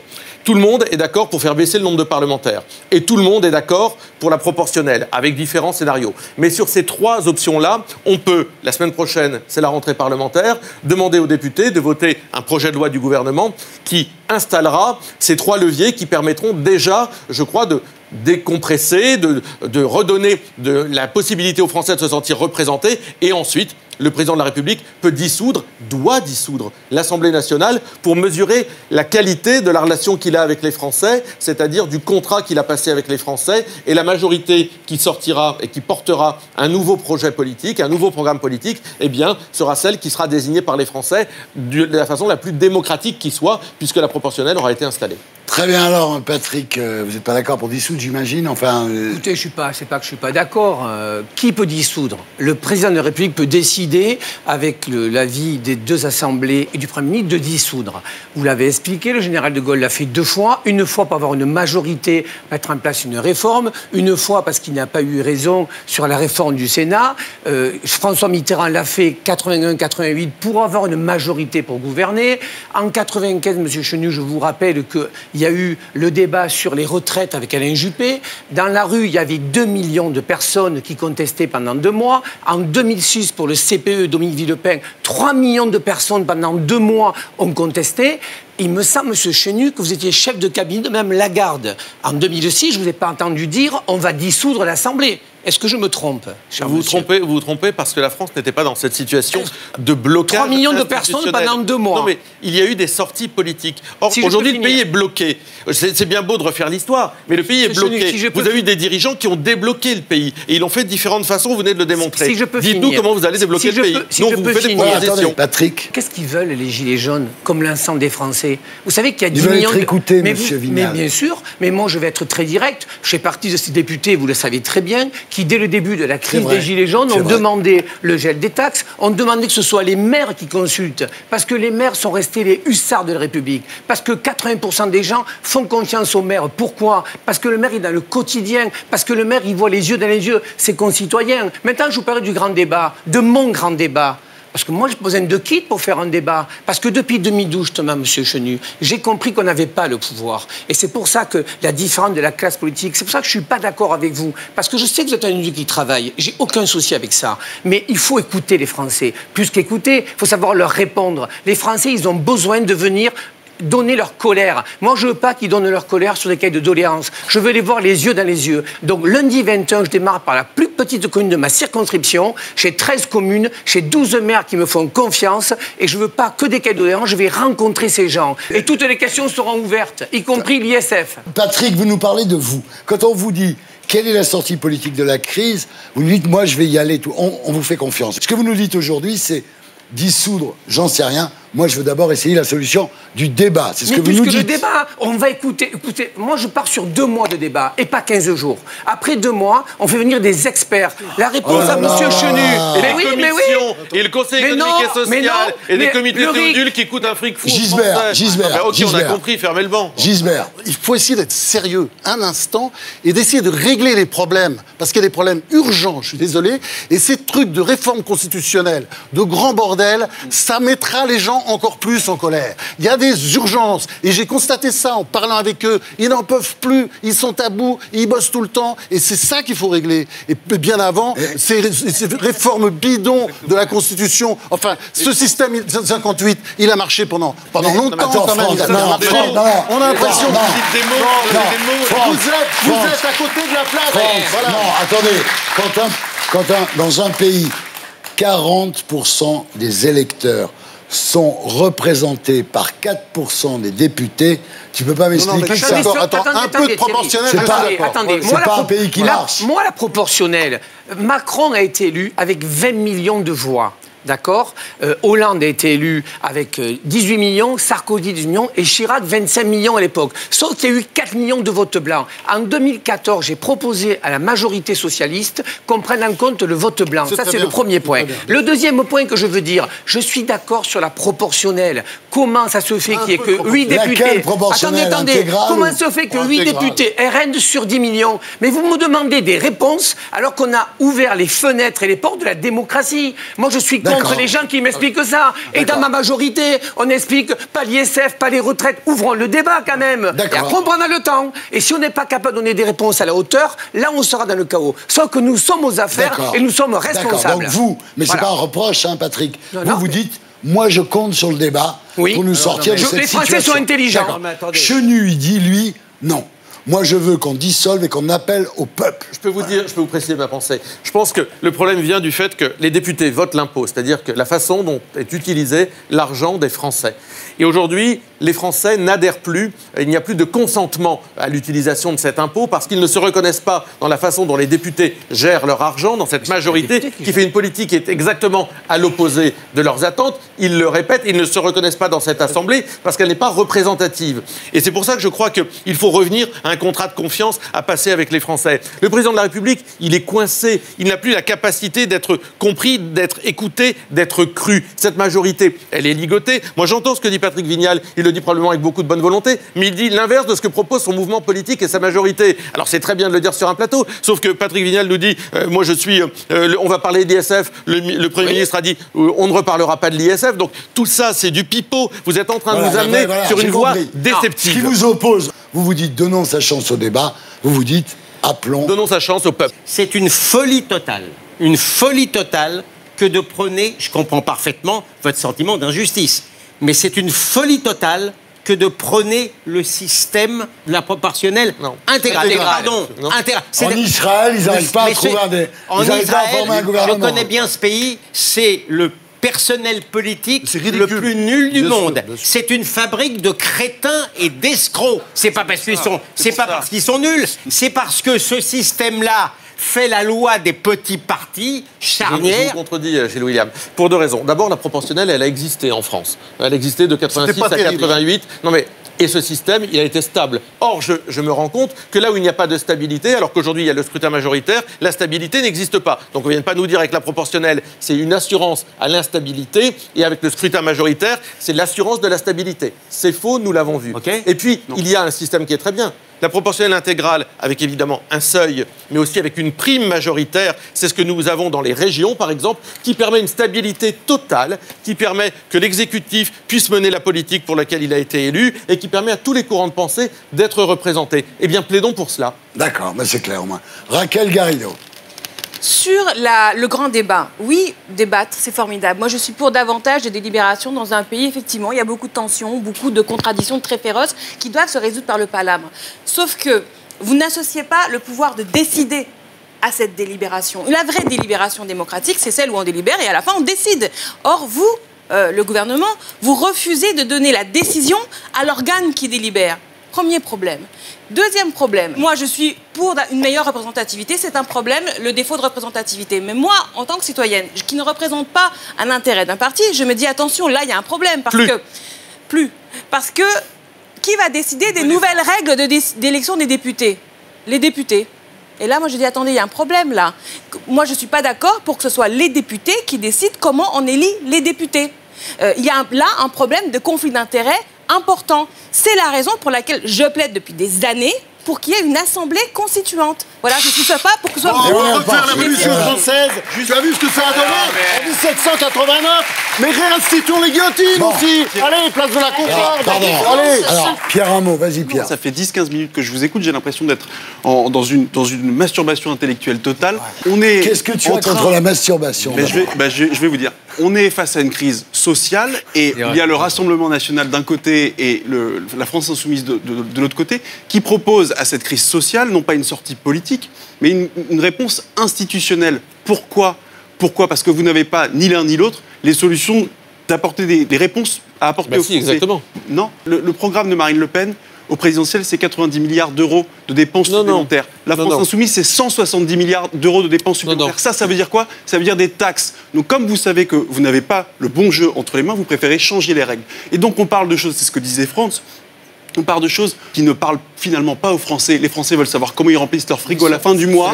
Vous répondez quoi? Cuisine institutionnelle. De quoi on parle? Ça dépend des intérêts. Madame Garrido, de quoi on parle? Pour une fois qu'un gouvernement dit on va débattre, on va écouter, on va rencontrer, c'est le premier acte. Le deuxième acte seront des réponses. Il y a une réponse sociale, il y a une réponse économique, il y a un problème de fracture sociale et territoriale dans ce pays. Moi, je veux que la France des ronds-points ne se dispute pas à la France des avenirs. Je le dis, il y a une réciprocité des mépris de l'élite, du peuple. Moi, je veux taxer Amazon, Alibaba, mais j'y arriverai pas tout seul. Donc, à un moment donné, il faut qu'on soit capable, la classe politique, ce que font les Gilets jaunes, de se retrouver sur des ronds-points depuis 8 semaines, avec des demandes disparates et différentes. Ils sont capables de se retrouver dans un rond-point, parce que la République les a oubliés, cela. Et nous, la classe politique, quand on est élu, on passe le temps à se disputer. C'est ça qui me rend malade, moi. Moi, je voudrais, madame, 350 députés. Exactement ce que vous voulez. Vous faites exactement ce que vous voulez à l'Assemblée. Un mot de notre invité, Sébastien. Ouais. Moi, je pense, vous savez, Pierre, je pense qu'il y a pire qu'une mauvaise pensée, c'est une pensée qui est déjà toute faite. C'était Charles Péguy qui écrivait ça. Eh bien, je pense que vous avez déjà une sorte de prêt-à-penser qui dit non, vous n'avez pas de solution. Si, et d'ailleurs, c'est se mettre nous-mêmes quelque part en danger que de dire retournons à des élections et proposons aux Français un autre chemin. Et l'absence totale de représentation de députés qui représentent des millions de voix à l'extérieur de l'Assemblée et qui ne sont que 7 à l'Assemblée ne permet pas de mener ces politiques-là. Et voilà. Merci d'avoir été avec nous, Patrick. À la prochaine. On va à la guerre. Alors, 4 ans après, est-on toujours Charlie ou a-t-on tiré un trait sur la mort des dessinateurs? Pierre Licia, vous êtes allé enquêter Magnéto, Serge.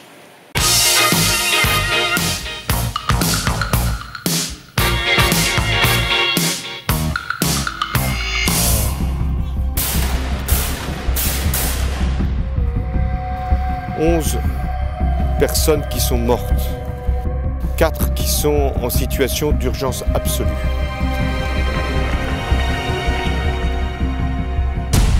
Quatre ans après, où en est l'esprit de Charlie? On est allé vous poser la question. Est-ce que vous vous sentez aujourd'hui Charlie?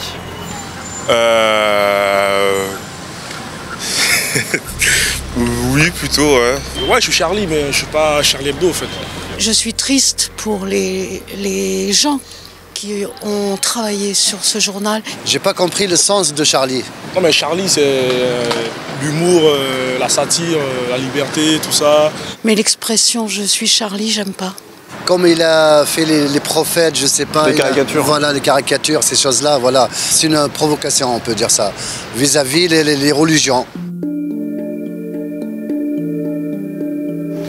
Ici, là, on est devant les anciens locaux de Charlie Hebdo. Vous êtes une rescapée. Qu'est-ce que ça vous fait de revenir sur les lieux?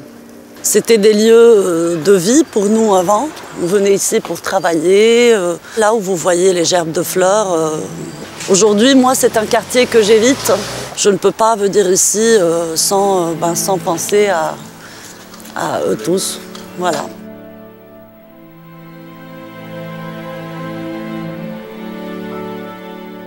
L'esprit Charlie, pour moi, est un esprit très français qui s'oppose à la bigoterie, à la bien-pensance. C'est aussi l'humour, le panache, c'est aussi le courage. Être Charlie aujourd'hui, ça veut dire être capable de mourir pour ses idées.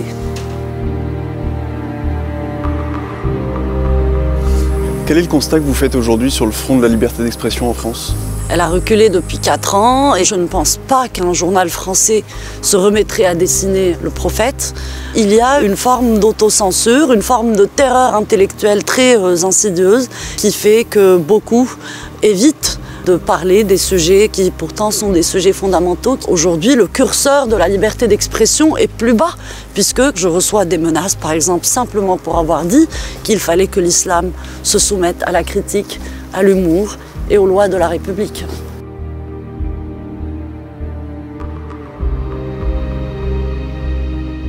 Voilà, pour continuer à en parler, j'accueille la journaliste la plus menacée de France, Zineb El Razoui.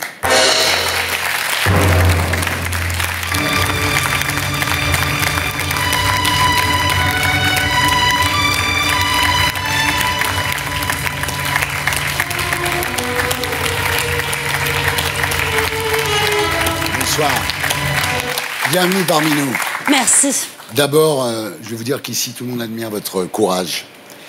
Et on a lu votre livre « Détruire le fascisme islamique », publié aux éditions Ring. Et je passe la parole à Pierre Listia. Bonsoir Zineb. Bonsoir Pierre. D'abord, avant de vous poser toutes ces questions, je voulais juste revenir sur un point. Vous m'avez confié, lorsqu'on s'est retrouvés pour le tournage, avoir fait une insomnie la nuit qui a précédé notre tournage. Est-ce que vous pouvez rappeler pourquoi ? Alors, le 7 janvier est une journée très particulière pour nous. C'est la journée où nous commémorons nos morts, et ceux de l'hypercachère. Et donc, c'était une journée aussi où j'ai eu beaucoup de sollicitations médias. Et en rentrant le soir chez moi seulement, je découvre que la matinée même, le président de la République avait reçu les représentants du CFCM, du Conseil français du culte musulman, spécialement le 7 janvier au matin, c'est-à-dire pendant que nous, on était en train de faire une minute de silence en bas de Charlie Hebdo et de poser des germes. Était-ce un hasard du calendrier? Était-ce du cynisme? Mais en tout cas, ce jour-là, je me suis sentie... je ne sais pas s'il y a une section gilet jaune, est-ce laïcité, mais j'ai peut-être un peu compris ce que certains Français veulent dire par le mépris du président de la République. Je ne sais pas si c'était le cas, mais en tout cas, ça m'a ôté le sommeil. Vous dénoncez dans votre ouvrage le totalitarisme intellectuel de l'islamisme radical qui fait que, finalement, toute réflexion sur l'islam, aujourd'hui, en France, est devenue de l'islamophobie. Et que cette présomption d'islamophobie empêche toute possibilité d'un débat. C'est quoi? C'est une guerre des mots? Alors, déjà, en France, nous sommes encore bien heureux d'avoir des lois qui nous protègent, même si parfois l'opinion publique prend le dessus sur les lois. Mes collègues qui ont été assassinés il y a 4 ans étaient protégés par la loi française, pourtant ils ont été massacrés. Connaissez-vous un seul endroit dans le monde où on puisse critiquer finalement la religion islamique sans rien risquer? Alors ici, on vous taxe d'islamophobie. L'islamophobie d'ailleurs qui est une supercherie, une imposture intellectuelle que je conteste. Un mot inventé par les Qataris. Hein. Oui, tout à fait. Et puis, quand on vous taxe d'islamophobe, d'abord il y a le mot phobie. C'est-à-dire que vous êtes atteint d'une pathologie psychiatrique et que vous souffrez d'une peur irrationnelle. Or, la peur aujourd'hui de l'islamisme radical est une peur extrêmement justifiée et rationnelle. Donc, et puis, par ailleurs, là où l'islam a le pouvoir coercitif, c'est-à-dire dans toutes les théocraties islamiques du monde, il n'existe pas d'islamophobie. Là-bas, quand vous critiquez l'islam, on vous accuse d'apostasie ou de blasphème, on vous fouette, on vous lapide, on vous jette en prison ou on vous assassine. Mais dans les démocraties occidentales où la loi protège notre liberté de penser et de dire ce que, finalement, d'exprimer nos opinions, eh bien là, pour nous faire taire, les pleurnichards, justement, de cette cause, viennent la main sur le cœur et la larme à l'œil nous dire « Vous êtes islamophobe, vous avez blessé mes sentiments. » Pourquoi critiquer l'islam serait-il islamophobe, donc prétendument raciste contre la supposée race musulmane, et critiquer le christianisme, par exemple, n'équivaut pas à de la christianophobie, donc contre un racisme contre la prétendue race chrétienne. C'est absurde, enfin. Mais vous allez même plus loin dans votre ouvrage. Vous expliquez même que l'islamophobie est en fait le meilleur allié de l'islam radical. Tout à fait. Aujourd'hui, en France, il y a toute une frange de militants islamistes, communautaristes, qui s'emploient à opérer des glissements sémantiques qui consistent à détourner des concepts démocratiques à leur unique service. C'est-à-dire, ils vont se faire prévaloir de luttes auxquelles ils n'ont jamais contribué, comme la démocratie, la liberté, etc., pour finalement défendre leur portion congrue au sein de l'État. Eh bien, ces gens-là, aujourd'hui en France, vont défendre une idéologie selon laquelle nous aurons des droits différents selon nos communautés. C'est-à-dire, ils sont pour un modèle multiculturaliste où la société française devra être composée de ghettos communautaires qui vivent les uns à côté des autres, mais qui ne communiquent pas, qui n'ont pas les mêmes droits. Alors, Zineb, vous avez dit dans votre sujet que l'islamisme avait gagné. C'est ce que nous disait le 9 décembre dernier Philippe Gueluc, que nous recevions ici, Magnéto Serge. Est-ce qu'il va y avoir de nouveau un jour un dessinateur qui osera représenter Mahomet, ou ça c'est terminé? Ils ont gagné, les terroristes, là-dessus? Je pense que sur ce sujet précis-là, oui, ils ont gagné, parce que celui qui voudrait représenter le prophète, le Mahomet, prendrait un risque inconsidéré. Natacha a un très bon papier sur Zineb dans Marianne. Un papier dans lequel nous sommes allés demander à des responsables du culte musulman leur réaction face aux menaces de mort dont vous avez été l'objet, aux menaces ignobles, juste parce que vous aviez dit que l'islam, comme toutes les autres religions, doit se soumettre à la critique et à l'humour. Et la réponse que nous avons obtenue, c'est le silence.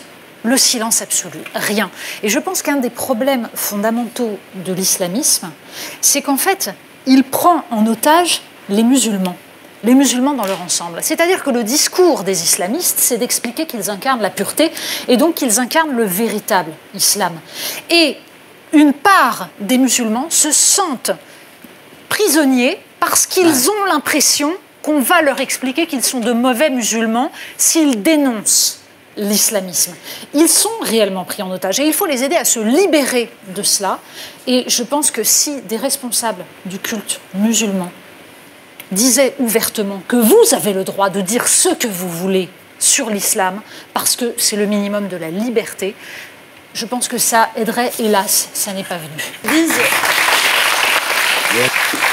Ils ne le disent malheureusement jamais. Alors aujourd'hui, en France, nous avons un concept qui sévit, qui est le concept de l'imam modéré. Moi, personnellement, je ne sais pas ce que c'est qu'un imam modéré. Est-ce que c'est quelqu'un qui n'appelle pas au terrorisme? On a presque envie de dire merci. On est quand même en France. Et quand on voit, par exemple, après chaque attentat terroriste, tout le défilé d'imams qui vont aller dans les médias pour dire « nous condamnons les attentats », on a envie de leur dire « merci, messieurs, mais en fait, les attentats sont des crimes de masse condamnés par la loi. Nous aurions davantage besoin que vous condamniez vos textes sur lesquels s'appuient les terroristes pour commettre les attentats. » Lorsque nous avons eu le débat sur le Burkini, tous les imams de France et de Navarre ont défilé pour pleurnicher à l'islamophobie et dire qu'il fallait permettre à ces jeunes femmes d'aller sur la plage en Burkini. Moi, j'aurais aimé qu'il y ait un imam qui dise on peut tout à fait être musulman et porter un maillot de bain. Ouais. Il n'y a pas de problème à ça. Ça aurait été un imam modéré, mais malheureusement, il n'y en a pas. Alors attention, Franz. Quand on vous entend, le cœur vous serre, on a les larmes aux yeux d'ailleurs. Vous êtes une femme d'un courage absolument dingue. Mais est-ce que vous avez le sentiment quand même que vous pourrez gagner ce combat extrêmement courageux? Sachez que si nous ne gagnons pas ce combat, eh bien nous sommes tous foutus. Ouais. Nous sommes tous foutus si nous ne le gagnons pas. Il s'agit du pays que nous laisserons à nos enfants.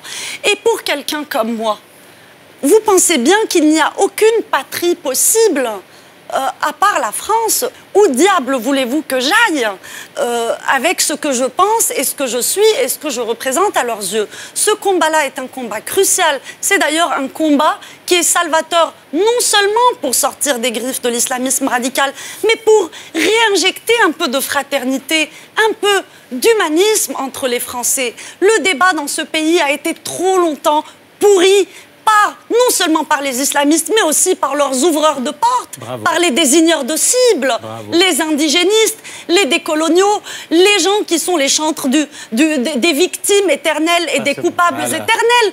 Nous avons besoin de réintroduire un peu d'humanité, de bienveillance entre nous. Oui, oui. D'abord, chacun, Zineb, moi je ne rends pas hommage à votre courage, je rends hommage à votre intelligence. Chacun a ses colères. Moi, ma colère, elle n'est pas dirigée contre les musulmans, même radicaux ce soir. Elle est dirigée contre l'antiracisme dévoyé. Moi, ça fait 10 ans que je dis ça, et lorsque je disais ça, j'étais un raciste. Donc, comment aujourd'hui vous regardez cet antiracisme-là qui a empêché la critique de l'islamisme?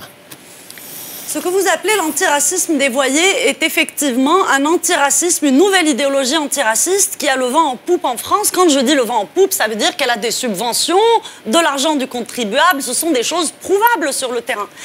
Cet antiracisme-là consiste non pas à gommer les différences, les inégalités entre les hommes avec un grand H et à souligner ce qu'il y a d'universel chez eux en dépit de leur spécificité et de leurs différences, mais à dire qu'en fait les hommes doivent bénéficier de droits communautaires. Or, nous sommes en République.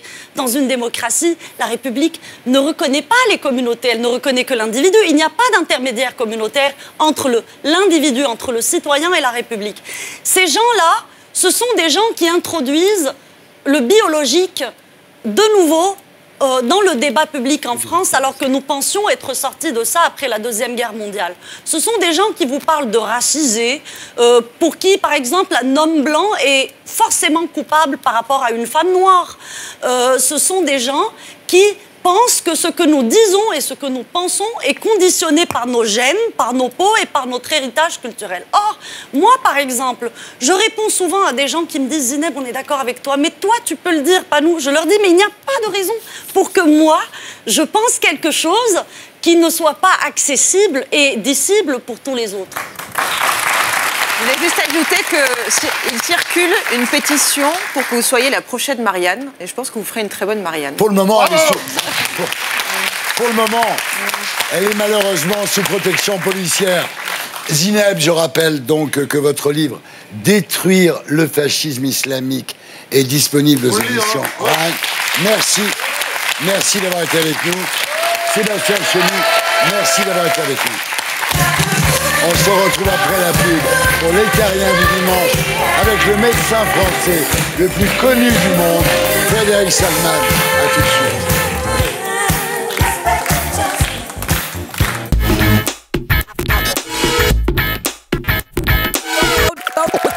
Rebonsoir, l'Écarien du dimanche. Re-bienvenue dans l'émission qui vous aide à vous faire votre opinion. Toujours en compagnie des 6 mercenaires. Natacha Polony.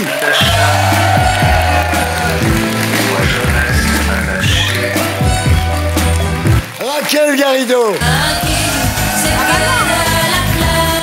Non, je veux plus ce sampleur, j'ai dit. Ah, vous voulez plus de ce sampleur? Eh bon, alors moi non plus, je veux plus du mien. J'en ai marre de... Alors là, je trouve ça très réducteur de me taxer de gauchiste à travers cette chanson. Je préfère... Ah, vous voulez plus être gauchiste maintenant? Je préfère la chanson de Sardou.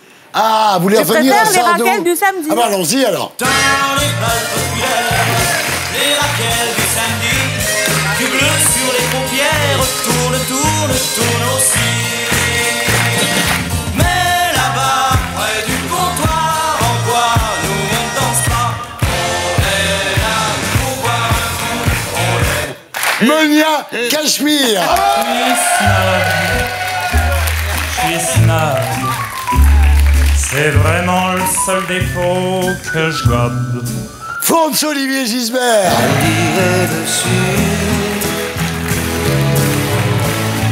Étendu longtemps.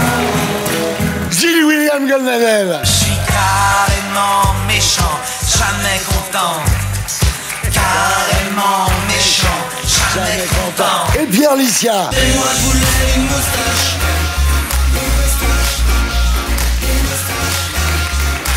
Et maintenant, c'est l'heure du zapping des terriens.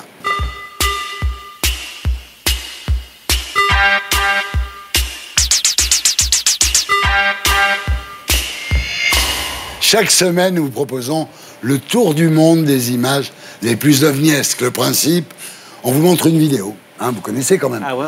Et vous nous dites ce que vous en pensez, si ça vous énerve, si vous aimez. Voilà, enfin, c'est tout con comme histoire. J'ai compris. T'as compris? Première vidéo. C'est historique. Direction les États-Unis, Magnéto.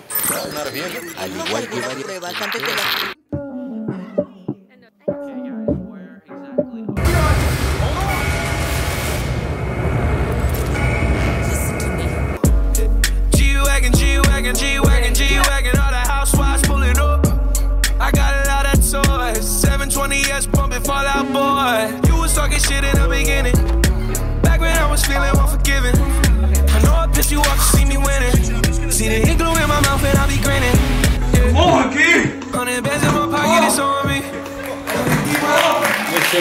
Ah, ça décrit la connerie de l'époque à un point insensé. C'est-à-dire, c'est Bird Box, quoi. Les gens ont des bandeaux sur les yeux, non? Ça vous plaît, vous? Non. Non. En plus de te mettre en danger, tu passes pour un con parce que c'est ce qui est arrivé à un youtubeur américain qui s'appelle Jake Paul, qu'on voit dans le sujet, là. C'est celui qui traverse la rue, les yeux bandés et qui roule à vive allure. Il a mis ces vidéos-là en ligne. Il s'est pris une avalanche de commentaires négatifs où il s'est fait traiter d'inconscient, de type stupide, etc. Donc il a été contraint de retirer ces vidéos-là. Donc il est passé pour un con. En fait, c'est ça qui fait Macron depuis le début, en fait. Il a son bandeau, il veut pas l'enlever. Je viens de comprendre. Natacha, lui, ça le gave. Vous, ça vous horrifie, j'imagine, non? Je veux dire, la démocratie, on en a parlé pendant toute cette émission, mais sans un peuple éduqué, la démocratie, c'est la tyrannie des imbéciles. Je pense que quand l'éducation fonctionne, on n'a pas ce genre de choses. Donc là, il y a un énorme problème. Il va falloir se poser une question. Je pense que c'est comme ça que le Front National peut gagner, parce qu'on dit toujours qu'au royaume des aveugles, le borgne est roi. Deuxième vidéo, direction l'Italie, Serge.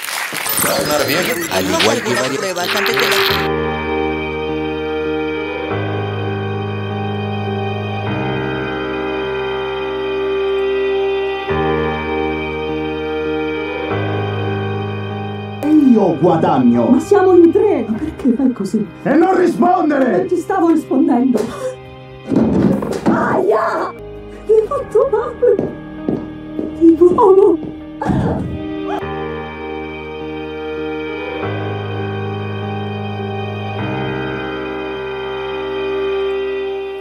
Bah, c'est une intrusion dans la vie privée, bien entendu. Ouais. Alors, on va dire, mais en même temps, c'est juste parce que tout ce qui peut faire reculer les violences conjugales est juste. Voilà. On dit toujours, tous les 2 jours, une femme meurt sous les coups de son mari. Oui. Non, il faut dire, elle est tuée par son mari. Tuée, voilà. Le Guatemala, maintenant, Serge.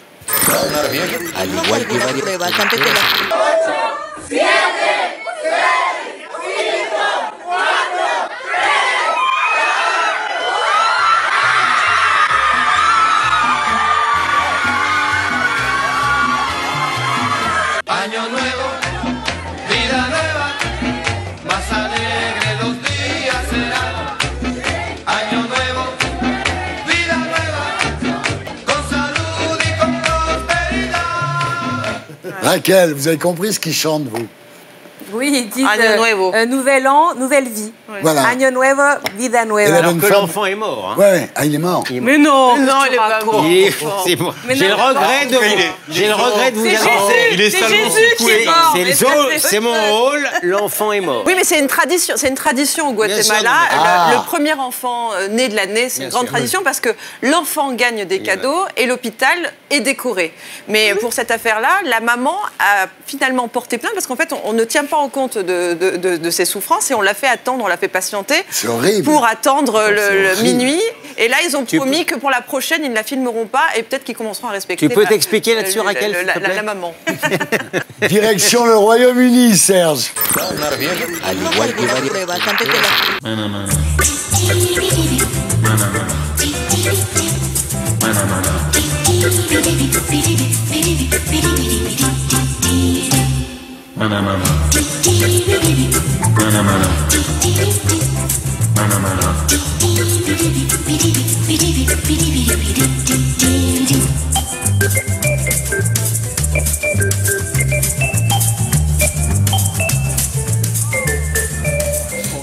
Voilà. J'en mangerais bien, moi. Ce serait bien. L'intérêt que ça a, c'est que ça critique tous ces programmes, genre Top Chef, Master Chef, qui sont absolument insupportables, faut bien le dire. Et d'un seul coup, là, au moins, c'est drôle. Ouais, il n'y a plus de steak haché, c'est les steaks mâchés.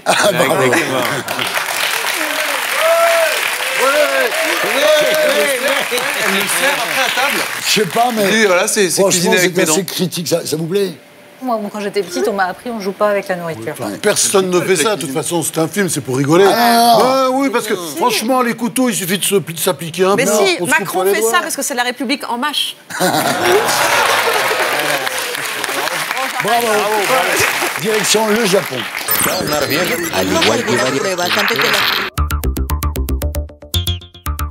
Et 1ヶ月ぶりの明日はもう喋りたいことは喋り尽くした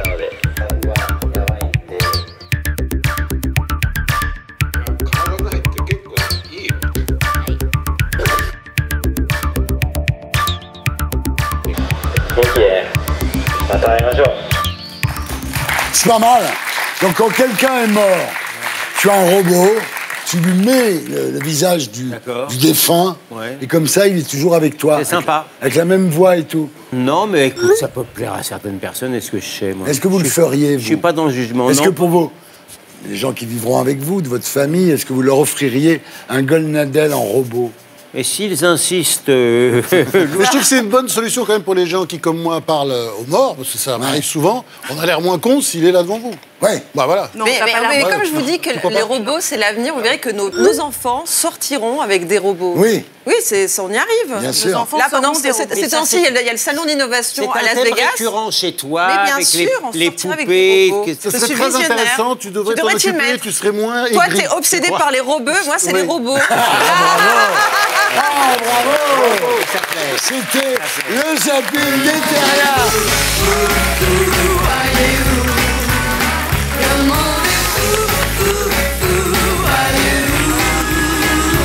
Et maintenant, j'accueille notre deuxième invité. Il publie Vital aux éditions Albin Michel.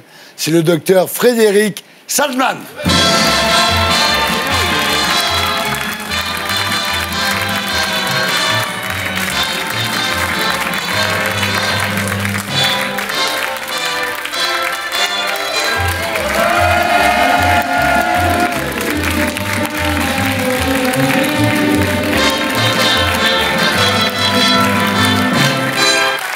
Alors, ça a été l'escalier, ça va? Oui, très bien. Vu la santé que vous avez, vous pouvez descendre sur les mains pratiquement, non? Même sur les genoux, ouais. Même à plat ventre, on peut faire des cascades ensemble. Allez. Gisbert en a fait, il était très bon dans les cascades. Alors, vous avez un slogan, comme tous les invités de cette émission. Dites-moi si ça vous va, parce qu'avec Sébastien Chenu, je tombais un peu à plat. Le médecin le plus connu du monde. C'est vrai. Vous êtes publié dans 21 pays. Oui. Et très connu de ma famille aussi. Oui, aussi, d'accord. Alors, vous avez un sampleur, comme tous les invités. J'espère qu'il vous plaira.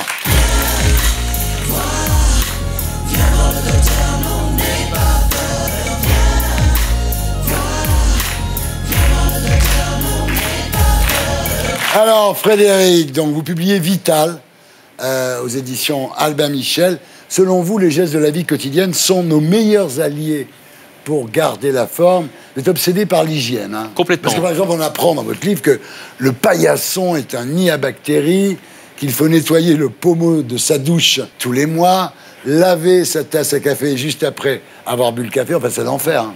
Oui, non, c'est pas l'enfer. Au contraire, c'est le paradis. D'accord. Il se trouve que on tombe très souvent malade pour rien. En ce moment, en période de gastro-entérite, de grippe, alors qu'on peut passer au travers très facilement en connaissant des tas de petites règles d'hygiène qui marchent formidablement bien. Alors, il y en a plein. Vous citiez le paillasson. C'est vrai, on a fait une étude qui a montré qu'il vaut mieux passer à côté. Le paillasson, c'est un aéroport à microbes. Il est 75% de fois plus contaminé qu'à côté du paillasson. Ah oui, d'accord, faut virer les paillassons. Exactement. Je vais vous dire un truc, c'est que moi, depuis 2 ans, je me lave les mains avec ces produits, vous savez, qui désinfectent les mains. J'ai plus de grippe. Ça fait 2 ans que j'ai pas de grippe. Mais vous pouvez faire encore mieux. Ah bon? On a découvert que justement, c'est bien de se laver les mains, très bonne idée, mais sous les ongles, c'est une vraie ménagerie. Oui, mais sous les ongles, les microbes ont le temps de se développer et ça devient une vraie ménagerie. Résultat, on a étudié justement cette flore, et les gens qui se rongent les ongles ou qui ont des ongles sales, c'est des entérobactéries qu'on retrouve dans la salive, c'est ce qu'on retrouve dans le caca. Oh. Et c'est pour ça qu'ils ont une mauvaise haleine. C'est gentil de dire ça. Monia. Docteur Salzman, moi j'ai lu votre livre, alors ça s'appelle Vital, et franchement je pense que ça devrait être remboursé par la carte Vital, parce que quand on lit jusqu'au bout et on suit vos conseils, on peut vivre mieux et longtemps. Le seul hic, c'est qu'aujourd'hui, quand on va dans une librairie, en fait, il y a trop de livres comme ça qui nous expliquent comment vivre mieux. Alors, on ne sait plus qui suivre. Est-ce que c'est vous qu'il faut écouter, Michel Drucker ou Gwyneth Paltrow, quoi? Je pense qu'il faut écouter son bon sens. Très souvent, en écoutant le bon sens, c'est l'objectif aussi de ce livre, on réussit à être en parfaite santé très longtemps. Ce qui est important avec Vital, c'est ce qui nous semble vital ne l'est pas, et ce qui est secondaire est vital. On parlait de l'hygiène. On a complètement oublié toutes ces règles d'hygiène qui nous permettent d'éviter de prendre plein d'antibiotiques. Mais ce qui est fort quand même dans votre livre, c'est votre sens de la formule. Vous êtes un peu le docteur punchline. Par exemple, vous dites « Ne pas faire d'activité physique, c'est comme passer toute sa vie sans tirer la chasse d'eau. » Absolument. Vous savez, si vous faites 30 minutes d'exercice physique par jour sans vous arrêter, on baisse de 40% cancer, Alzheimer, maladie cardiovasculaire. Les 20 premières minutes servent à rien. Ensuite, on brûle les mauvaises graisses et on libère 1004 molécules protectrices. Un vrai bouclier. Ça marche formidablement bien. Alors, il y a des gens qui disent « Oui, mais j'ai pas le temps. » Vous passez au moins une demi-heure par jour, smartphone, téléphone, mail, SMS. Faites-le sur un vélo d'appartement et ça passera comme une lettre à la poste. Mais à ce stade... Non, mais attendez. À ce stade du débat, moi, je veux exprimer toute ma gratitude au docteur Salzman. Parce que la forme que vous me voyez, ce qui me vaut la jalousie de Lysia et la concupiscence de Polony, c'est grâce au docteur. Parce que vous êtes un adepte. Mais bien sûr, j'ai lu son précédent livre et chaque jour que le créateur fait, je prends un livre, je fais, comme vous m'avez dit, 20 flexions comme ça. Mais t'as vu comme t'es gros? Attends. Entre les jambes pour le périnée. Regardez ma forme. Mais alors. Autre phrase choc qui est incroyable. Vous dites « évitez d'avoir un vieil anus ridé ». Est-ce que c'est ce fameux conseil que Gilles William suit? Absolument. C'est quoi un anus ridé? Parce que vous savez que les Français, quand ils se réveillent le matin, ils ne se posent pas ce genre de questions. On va comparer si quelques personnes veulent montrer tout de suite. Gilles William. Et il ne faut pas me le demander 2 fois. C'est au côté Seigneur des Anneaux. Alors, est-ce que vous savez que 41% des Français ont des problèmes avec l'anus? Ça peut être soit des hémorroïdes, des fissures, des oxyures, et ça fait mal en plus, c'est très sensible. La peau de l'anus, c'est un peu comme une peau qui est sous les yeux, très sensible, une semi-muqueuse. Il se trouve que les gens ont une mauvaise hygiène. Quand ils s'essuient les fesses, ils le font souvent debout. C'est pas du tout une position correcte. Il faut les gens le font debout? Oui, très souvent. Dans quoi? Attendez, ce que vous dites là, c'est très important. Est-ce que ça veut dire que dans les pays arabes, où à la place du papier toilette, il y a une bouteille d'Oasis, il y a une petite bouteille d'eau, il y a une petite douchette, quoi. C'est mieux. C'est beaucoup mieux. En fait, l'idéal, c'est de prendre une douche après. Sinon, il est évident que si vous mettez en position accroupie, regardez le papier, vous verrez ce que vous ramenez. 1 gramme de matière fécale, c'est 10 milliards de bactéries.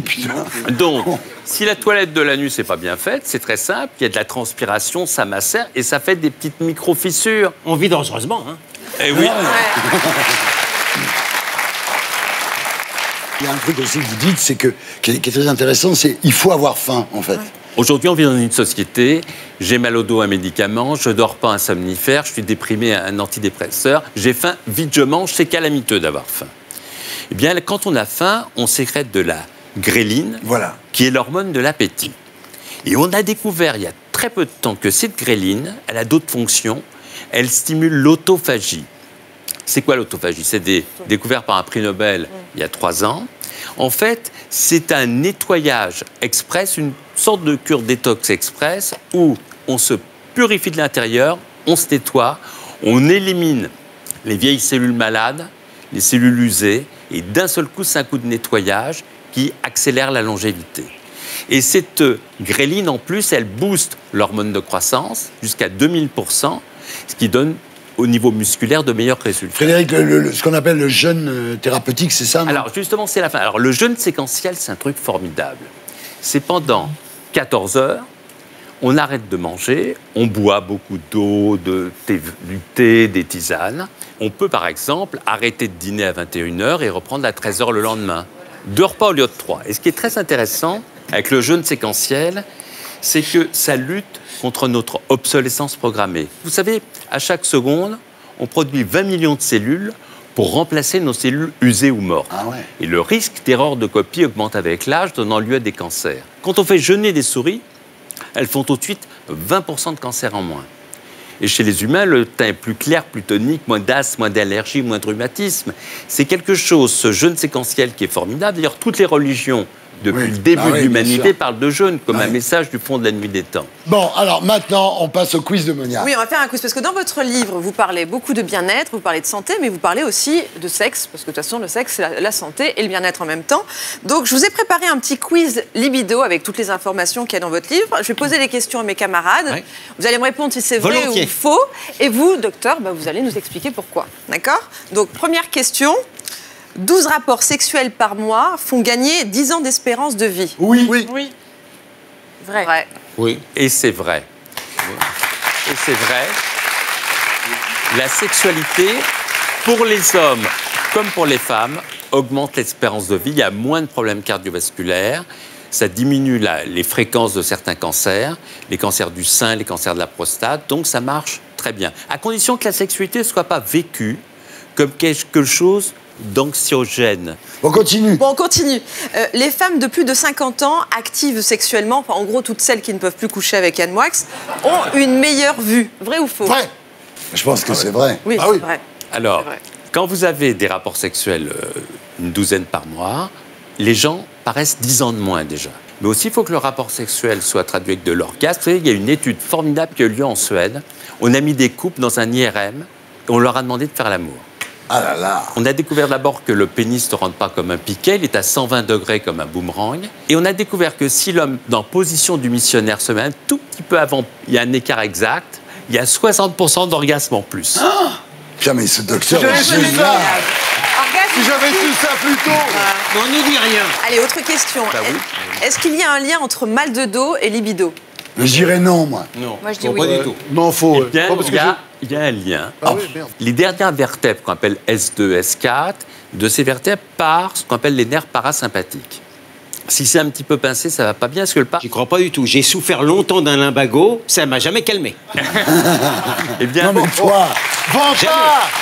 jamais. Mais ce type se vante en écoutez permanence. le docteur. Prétentieux, c'est pas possible. Figurez-vous que justement, vous avez déjà regardé des chats avant de faire des câlins, ils se dandinent Ouais, justement exact. du bas du dos. En fait, ça active des hormones, ça améliore la circulation pelvienne et aussi ça active le parasympathique. Donc, si vous avez tendance à avoir du mal, homme comme femme, Il faut un à peu- vous y mettre, essayez, vous verrez, ça marche très bien.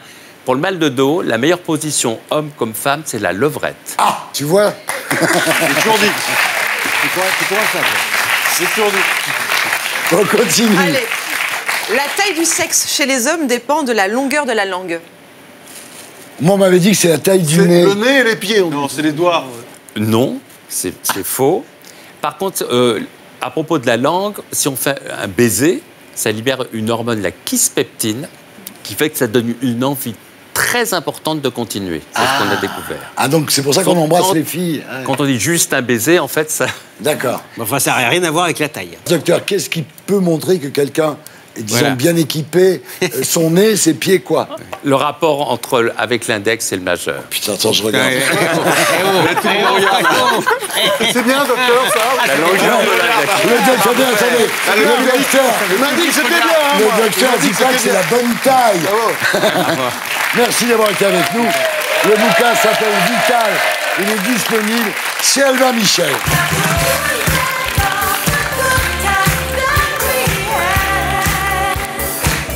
Voilà, on se retrouve après la pub avec les terriens de Tanguy Pastureau et le winner de l'actu.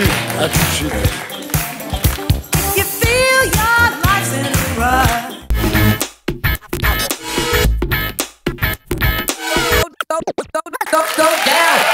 Bonsoir les terriens de dimanche.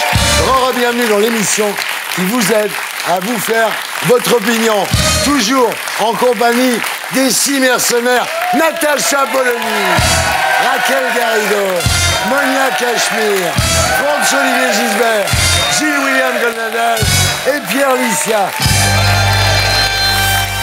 Et maintenant, c'est l'heure des terriens de Tanguy Pastureau.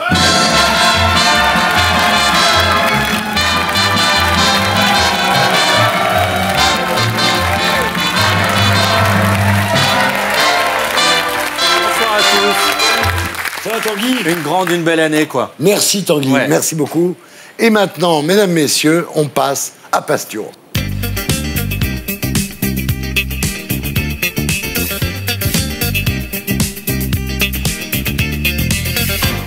Chers amis, cher Titi, pardon, hein, mais ça fait 16 mois que je bosse avec vous, je me permets, hein, c'est cette familiarité. Sinon, au rythme où va notre relation, on ne couchera jamais ensemble.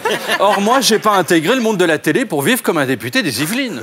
Cher Titi, donc, cher chroniqueur plus vieux que l'an dernier, mais toujours aussi désirable, grâce à nos maquilleuses qui, jusqu'à récemment, travaillaient dans le BTP. Cher public, constitué pour moitié de mothers I wouldn't like to fuck.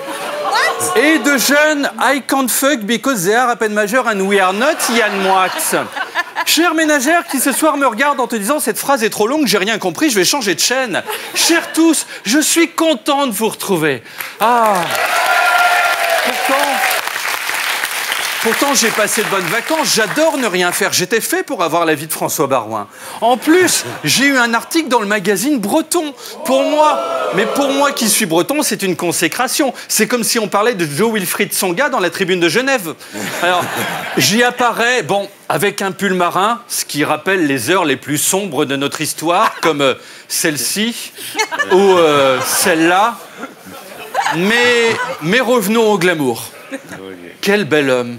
Ce jean serré, mettant en valeur cette virilité exacerbée, me valant le surnom de l'étalon de la presqu'île de Crozon. Mais j'ai vite réalisé que j'avais un rival, un concurrent. Surprise, Benoît Hamon, le tueur du PS, le roi de la loose, portait le 28 décembre le même pull que moi.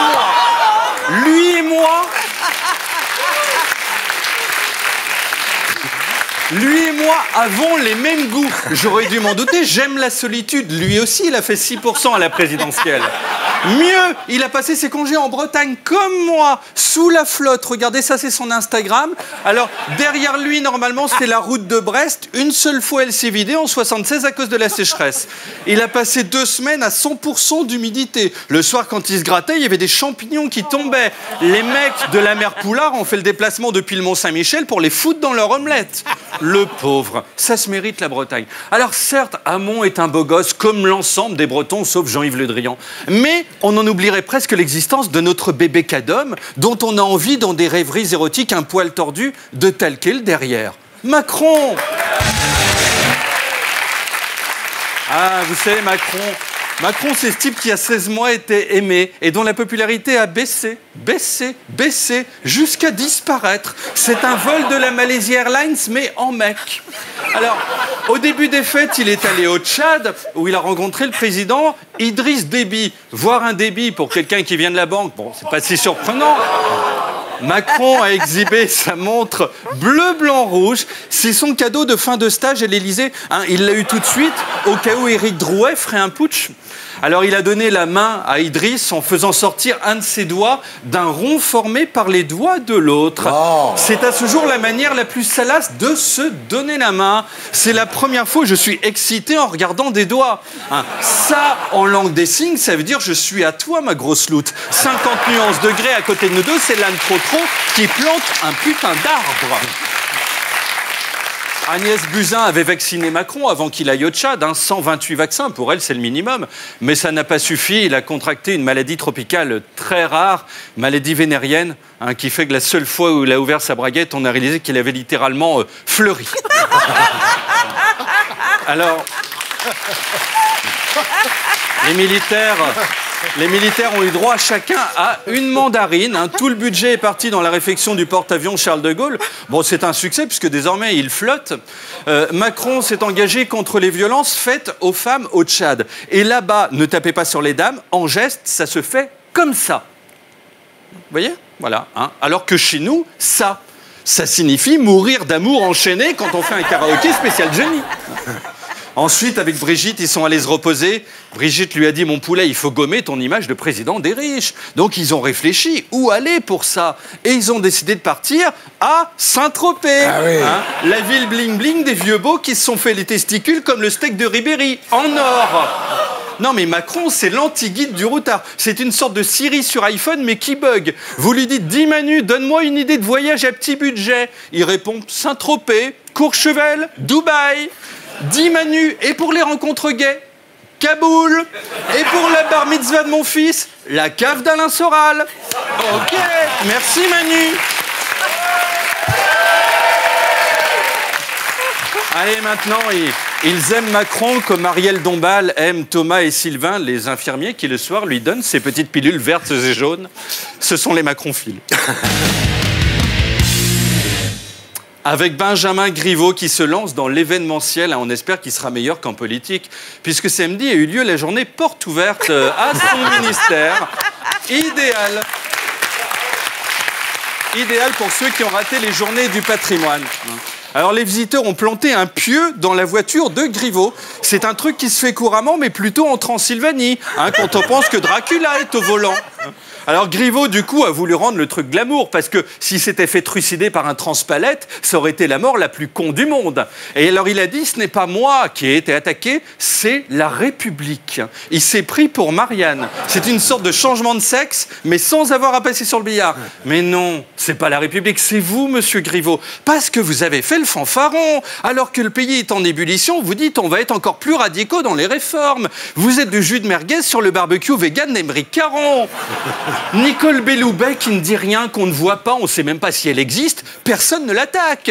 Non mais Griveaux, en fait, c'est quoi? C'est un youtubeur, c'est tout. Il fait des vidéos. Regardez, il a filmé Agnès Buzyn en train de recoudre un bouton de Julien de Normandie. C'est un gosse, il est né en 80. La moitié de ses boutons ne se recousent pas, ils sont sur son visage.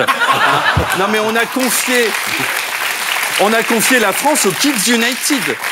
Puis Griveaux a filmé le tournage du 3e volet des Sudoués avec Darmanin qui était en train d'appeler Europe Assistance pour se faire évacuer du gouvernement. Ils sont allés dans la rue à pied. C'est leur incursion dans le réel annuel. 2 minutes 30 dont ils profitent à fond. Elisabeth Borne, ministre des Transports, s'est même rendue dans le métro. C'était son baptême de terre. Jusqu'à présent, ces trous dans le sol, elle pensait que c'était des terriers. Quand elle est descendue, elle s'est dit, mais comment des lapins ont-ils pu construire des escaliers ? Oh, bravo! Édouard Philippe, lui, a rencontré des gosses, ces petits êtres qu'il faut foutre sous la douche de force pour qu'ils se lavent. Ils ont la vie de Michel Houellebecq, mais sans le succès. Alors, ils ont fait à Matignon une chasse au trésor. Donc, il fallait trouver dans le jardin quelque chose ayant plus de valeur qu'Édouard Philippe. Un gland, un caillou, n'importe quoi. Enfin, Aurore Berger, députée En Marche, a visité des commerçants, dont la boutique de porte-fenêtres Triba. Elle en a pris 12 pour Griveaux, au cas où. Il se fait souffler sa maison, vous lui filez des petits cochons et un loup, Griveaux, c'est un conte pour enfants. Allez, maintenant, il déteste la Macronie, comme Booba et Caris, la concertation et l'amour. Ce sont les macronphobes.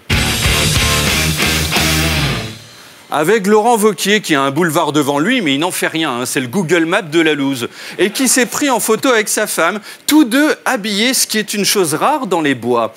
Lolo portait même le blouson de la région pris gratuitement dans la caisse. C'est l'abus de lien social le plus moche du monde. Un look affreux qui a poussé les cerfs de la forêt à se donner la mort en se jetant sur des fils barbelés. Alors Wauquiez a aussi fait du vélo et a photographié son ombre. Son seul espoir d'être un grand homme, c'est ça.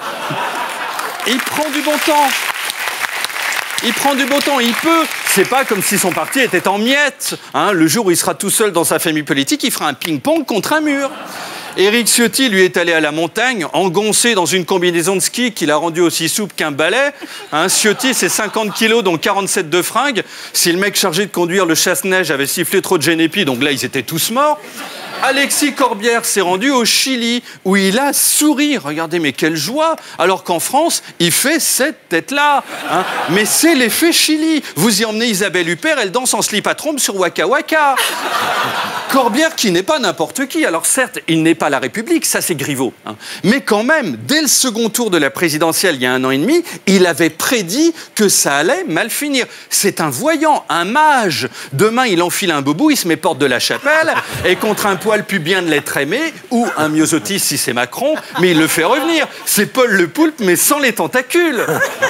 Alors Mélenchon, son chef, lui, est amoureux d'Éric Drouet, un chef gilet jaune qui le fascine. Il l'a comparé à Jean-Baptiste Drouet, un révolutionnaire d'il y a 200 ans qui avait l'habitude de bouder. Là, on le voit alors qu'il venait juste de dire « Non, j'en veux pas de ta soupe ». Non, mais Mélenchon, s'il rencontre un Kevin Danton sur Tinder, il appuie pas sur profil suivant. Dans les 8 secondes, c'est le Pax. Il vit dans le fantasme de 1789. Mais enfin, c'est loin. Michel Drucker n'était même pas né. Non, mais c'est fini les 100 sans culotte. Même à Paris, le seul resto naturiste vient de fermer. Bah, une fois, tu te fais tomber du jus de poulet brûlant dessus alors que t'as ni pantalon ni slip. Ensuite, jamais tu reviens. Non, mais les gilets jaunes sont partout. Édouard Philippe en a même reçu pendant les vacances. Et il a mis un vent force 7 à un pauvre type. Même sur Thalassa, ils n'ont jamais vu ça. Hop, regardez, le mec se prépare et raté. Pourtant, le geste était rapide. Là, il pouvait choper un saumon dans une rivière. Mais pas Édouard Philippe. Arrivé à le rater alors qu'il fait 2,12 m, mais il faut le faire.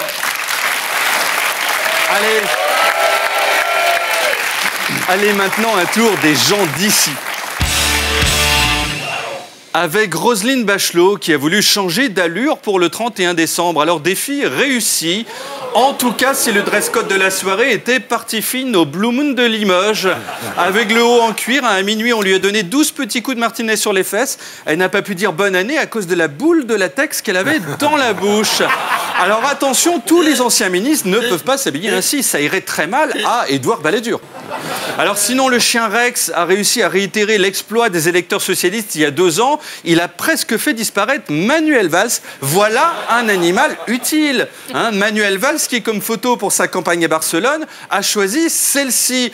Une super idée, parce qu'on a juste l'impression qu'il a une camisole de force, tout en cuir. S'il croise Bachelot en soirée, il y aura plus de cuir qu'au rayon canapé chez But.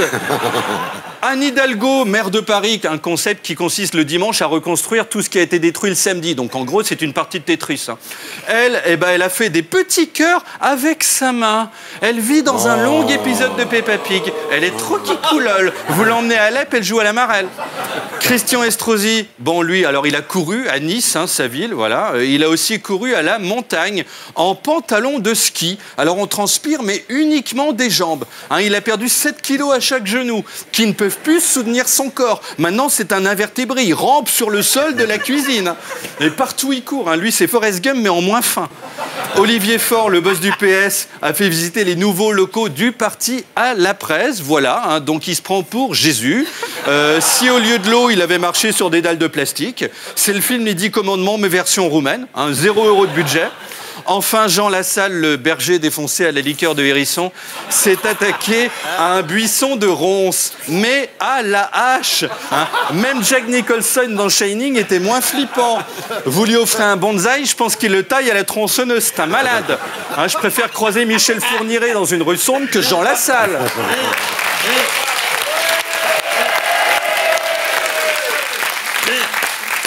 Sinon, vous savez, l'ambiance en France est plus tendue que le jean de Kim Kardashian quand elle se penche pour caresser son chihuahua. Un député LaREM a reçu une lettre raciste, vous vous rendez compte? En 2019. Une lettre, alors qu'il y a les mails. Aurore Berger aussi a eu une lettre. La Poste connaît un vrai regain d'activité. Berger, tu parles trop, donc déjà, il manque le S. Tu as été... Mais non, mais si Bernard Pivot en reçoit une comme ça, il tape un infarctus et finit au Père Lachaise. Alors je continue. Nous te ferons la chatte au fer chaud. C'est forcément un coiffeur. Peut-être le même qui a fait ça à Michel Polnareff. Un maire du Cotentin a même reçu une lettre contenant des excréments. Mais si on commence à faire ses besoins dans des enveloppes, Olivier Besancenot va devenir Dame Pipi. Non, mais il y a de la haine partout. Mais heureusement, le grand débat national va permettre de vider son sac. Macron va dire qu'est-ce qui va pas. On va répondre tout. On est français, on n'est pas content, c'est notre ADN. Vous arrivez dans tous les pays, on vous dit bonjour. Vous débarquez à Roissy, on vous dit ta gueule. Fabien Roussel, le chef du Parti communiste, donc politiquement, il représente que dalle. Il est si petit qu'on l'appelle Cadet Roussel. L'a dit, alors lui, il va tout remettre sur la table. Le mariage gay, bon, on annule. Chaque invité reprendra son cadeau de la liste de mariage. Les enfants, on les remettra dans la mère porteuse. On s'en fout, s'ils ont 8 ans et demi, ce sera un peu douloureux, mais c'est pas grave. La peine de mort, référendum, c'est bien. Si Salah Abdeslam, au fond de sa tôle, 5 jours avant, dit nique la France, j'ai aucun regret, le oui sera à 75%. Et en même temps, ils ont raison. Il faut qu'on se dise tout. On ne peut pas continuer à se faire la tête sans se parler. Un pays, c'est comme un couple marié, mais sans le sexe. Donc c'est comme un couple marié.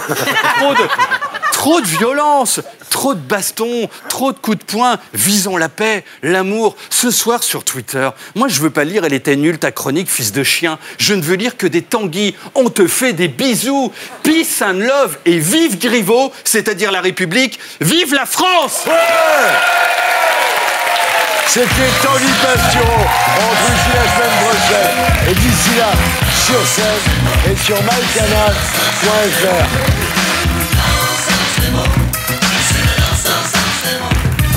Et maintenant, on va jouer. Avant les vacances, c'est Monia qui a gagné. Qui remportera le Cerveau d'Or cette semaine? C'est le winner de l'actu.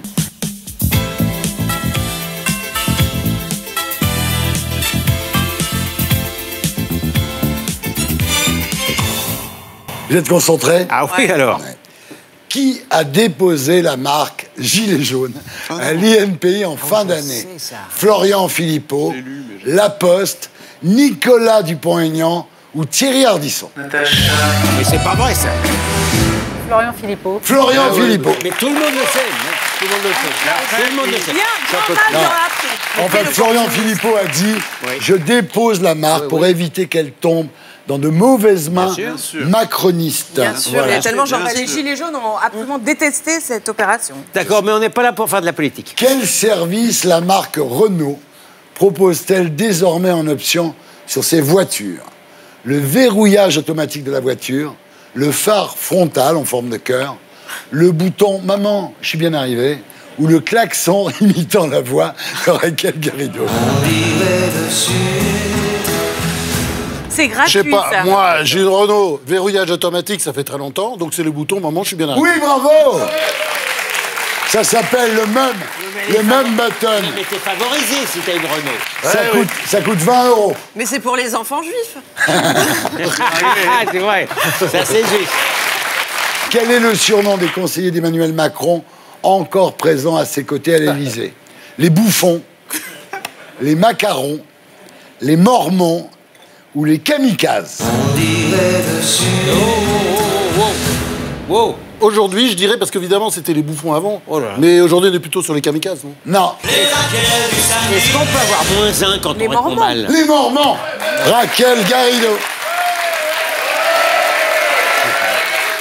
Ma voix, avec la voix de Raquel. non plus. Ah, les Mormons. Le super bingo grand chelem, là. Ouais, exactement. Attends, J'entends la on y fin. arrive, Le mon banco. petit. Le banco. Quel est le point commun entre ces 4 femmes?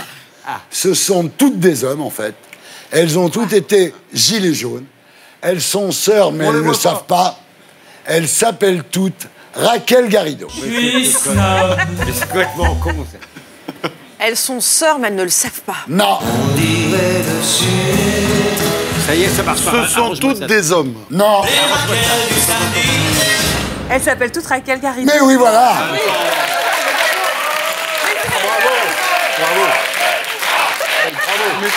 C'est un nom très très répandu ailleurs.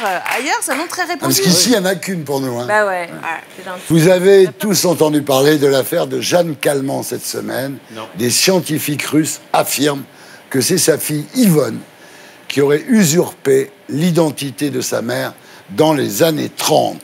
Jeanne Calment n'aurait donc pas vécu jusqu'à 122 ans. Mais savez-vous quelle chance, vous avez de vivre jusqu'à 120 ans?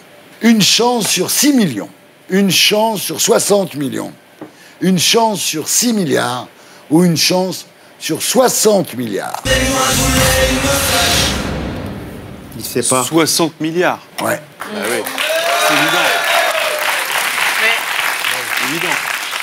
Le démographe qui a calculé ça. Attends, mais ce que je comprends pas, c'est que ce dont elle est accusée, en fait, c'est d'avoir vécu maritalement avec son père. Donc c'est un cas d'inceste. Voilà. Mais c'est une ch'ti, non? Que peut-on lire sur la page d'accueil du site du nouveau parti lancé par Joachim Sonne-Forger, l'ex-député La République En Marche? Il est très bien. Gilets jaunes, s'abstenir merci. Rien n'est prêt, mais je compte sur vous.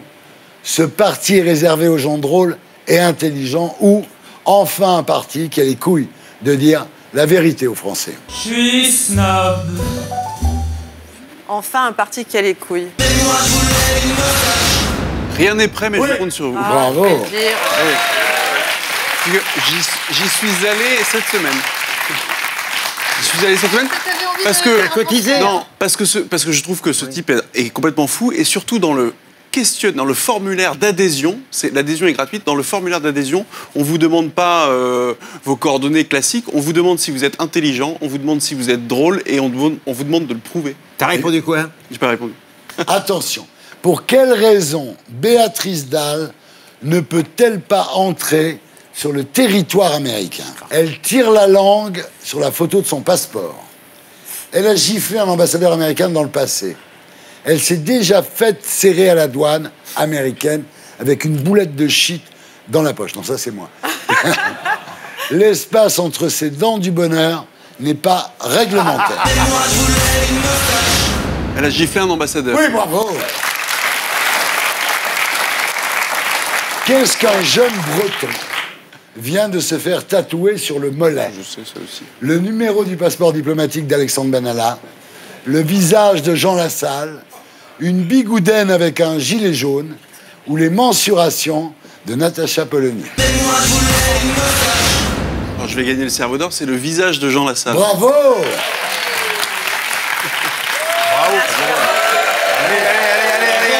De nuit. Ah, c'est pas fini. Comment c'est pas fini? Non, mais j'ai de l'avance, mais bon, ça y est. Garde-le encore un peu. Ouais, on joue sur du velours. D'après le magazine L'Express, qu'apprend-on concernant le quotidien du pape François?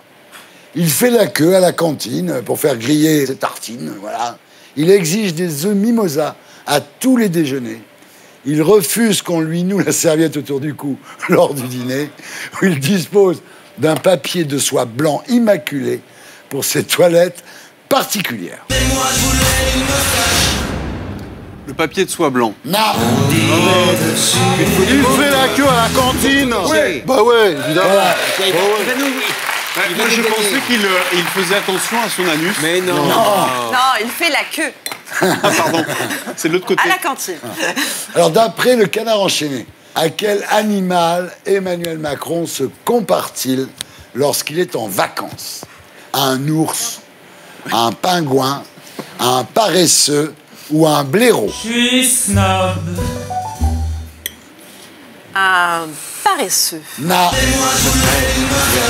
Un blaireau. Non. Les raquettes du samedi. Un pingouin. Eh ben, dis donc, bon. L'autre qui a aucune Bah, attends, dignité. c'est un ours. Vas-y. Ah bah ouais. Vous savez pourquoi? Vous savez pourquoi? Parce que je lis le Canard enchaîné, contrairement à vous, chaque semaine. Vous savez pourquoi? Parce qu'un ours ne voit personne. Ah bon? Eh oui, c'est ça. Eh oui, On a il a besoin passé de des le Canard vacances enchaîné pour ça. tout seul. Voilà, ça je le sais. Bon, ben, je crois que l'affaire est faite. Hein. C'est Pierre? Ah oui, c'est Pierre. Ah, quand même. Bravo à Pierre. Bravo. Ah ben, je sais pas.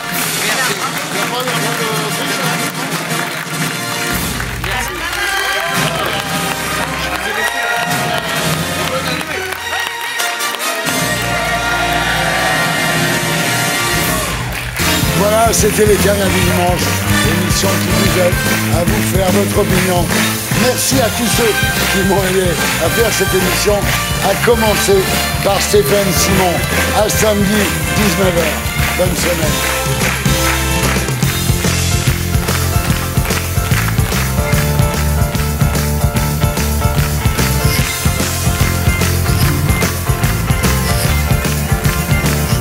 Et pour être sûr de ne rien rater de Inarditube, abonnez-vous et mettez un pouce bleu.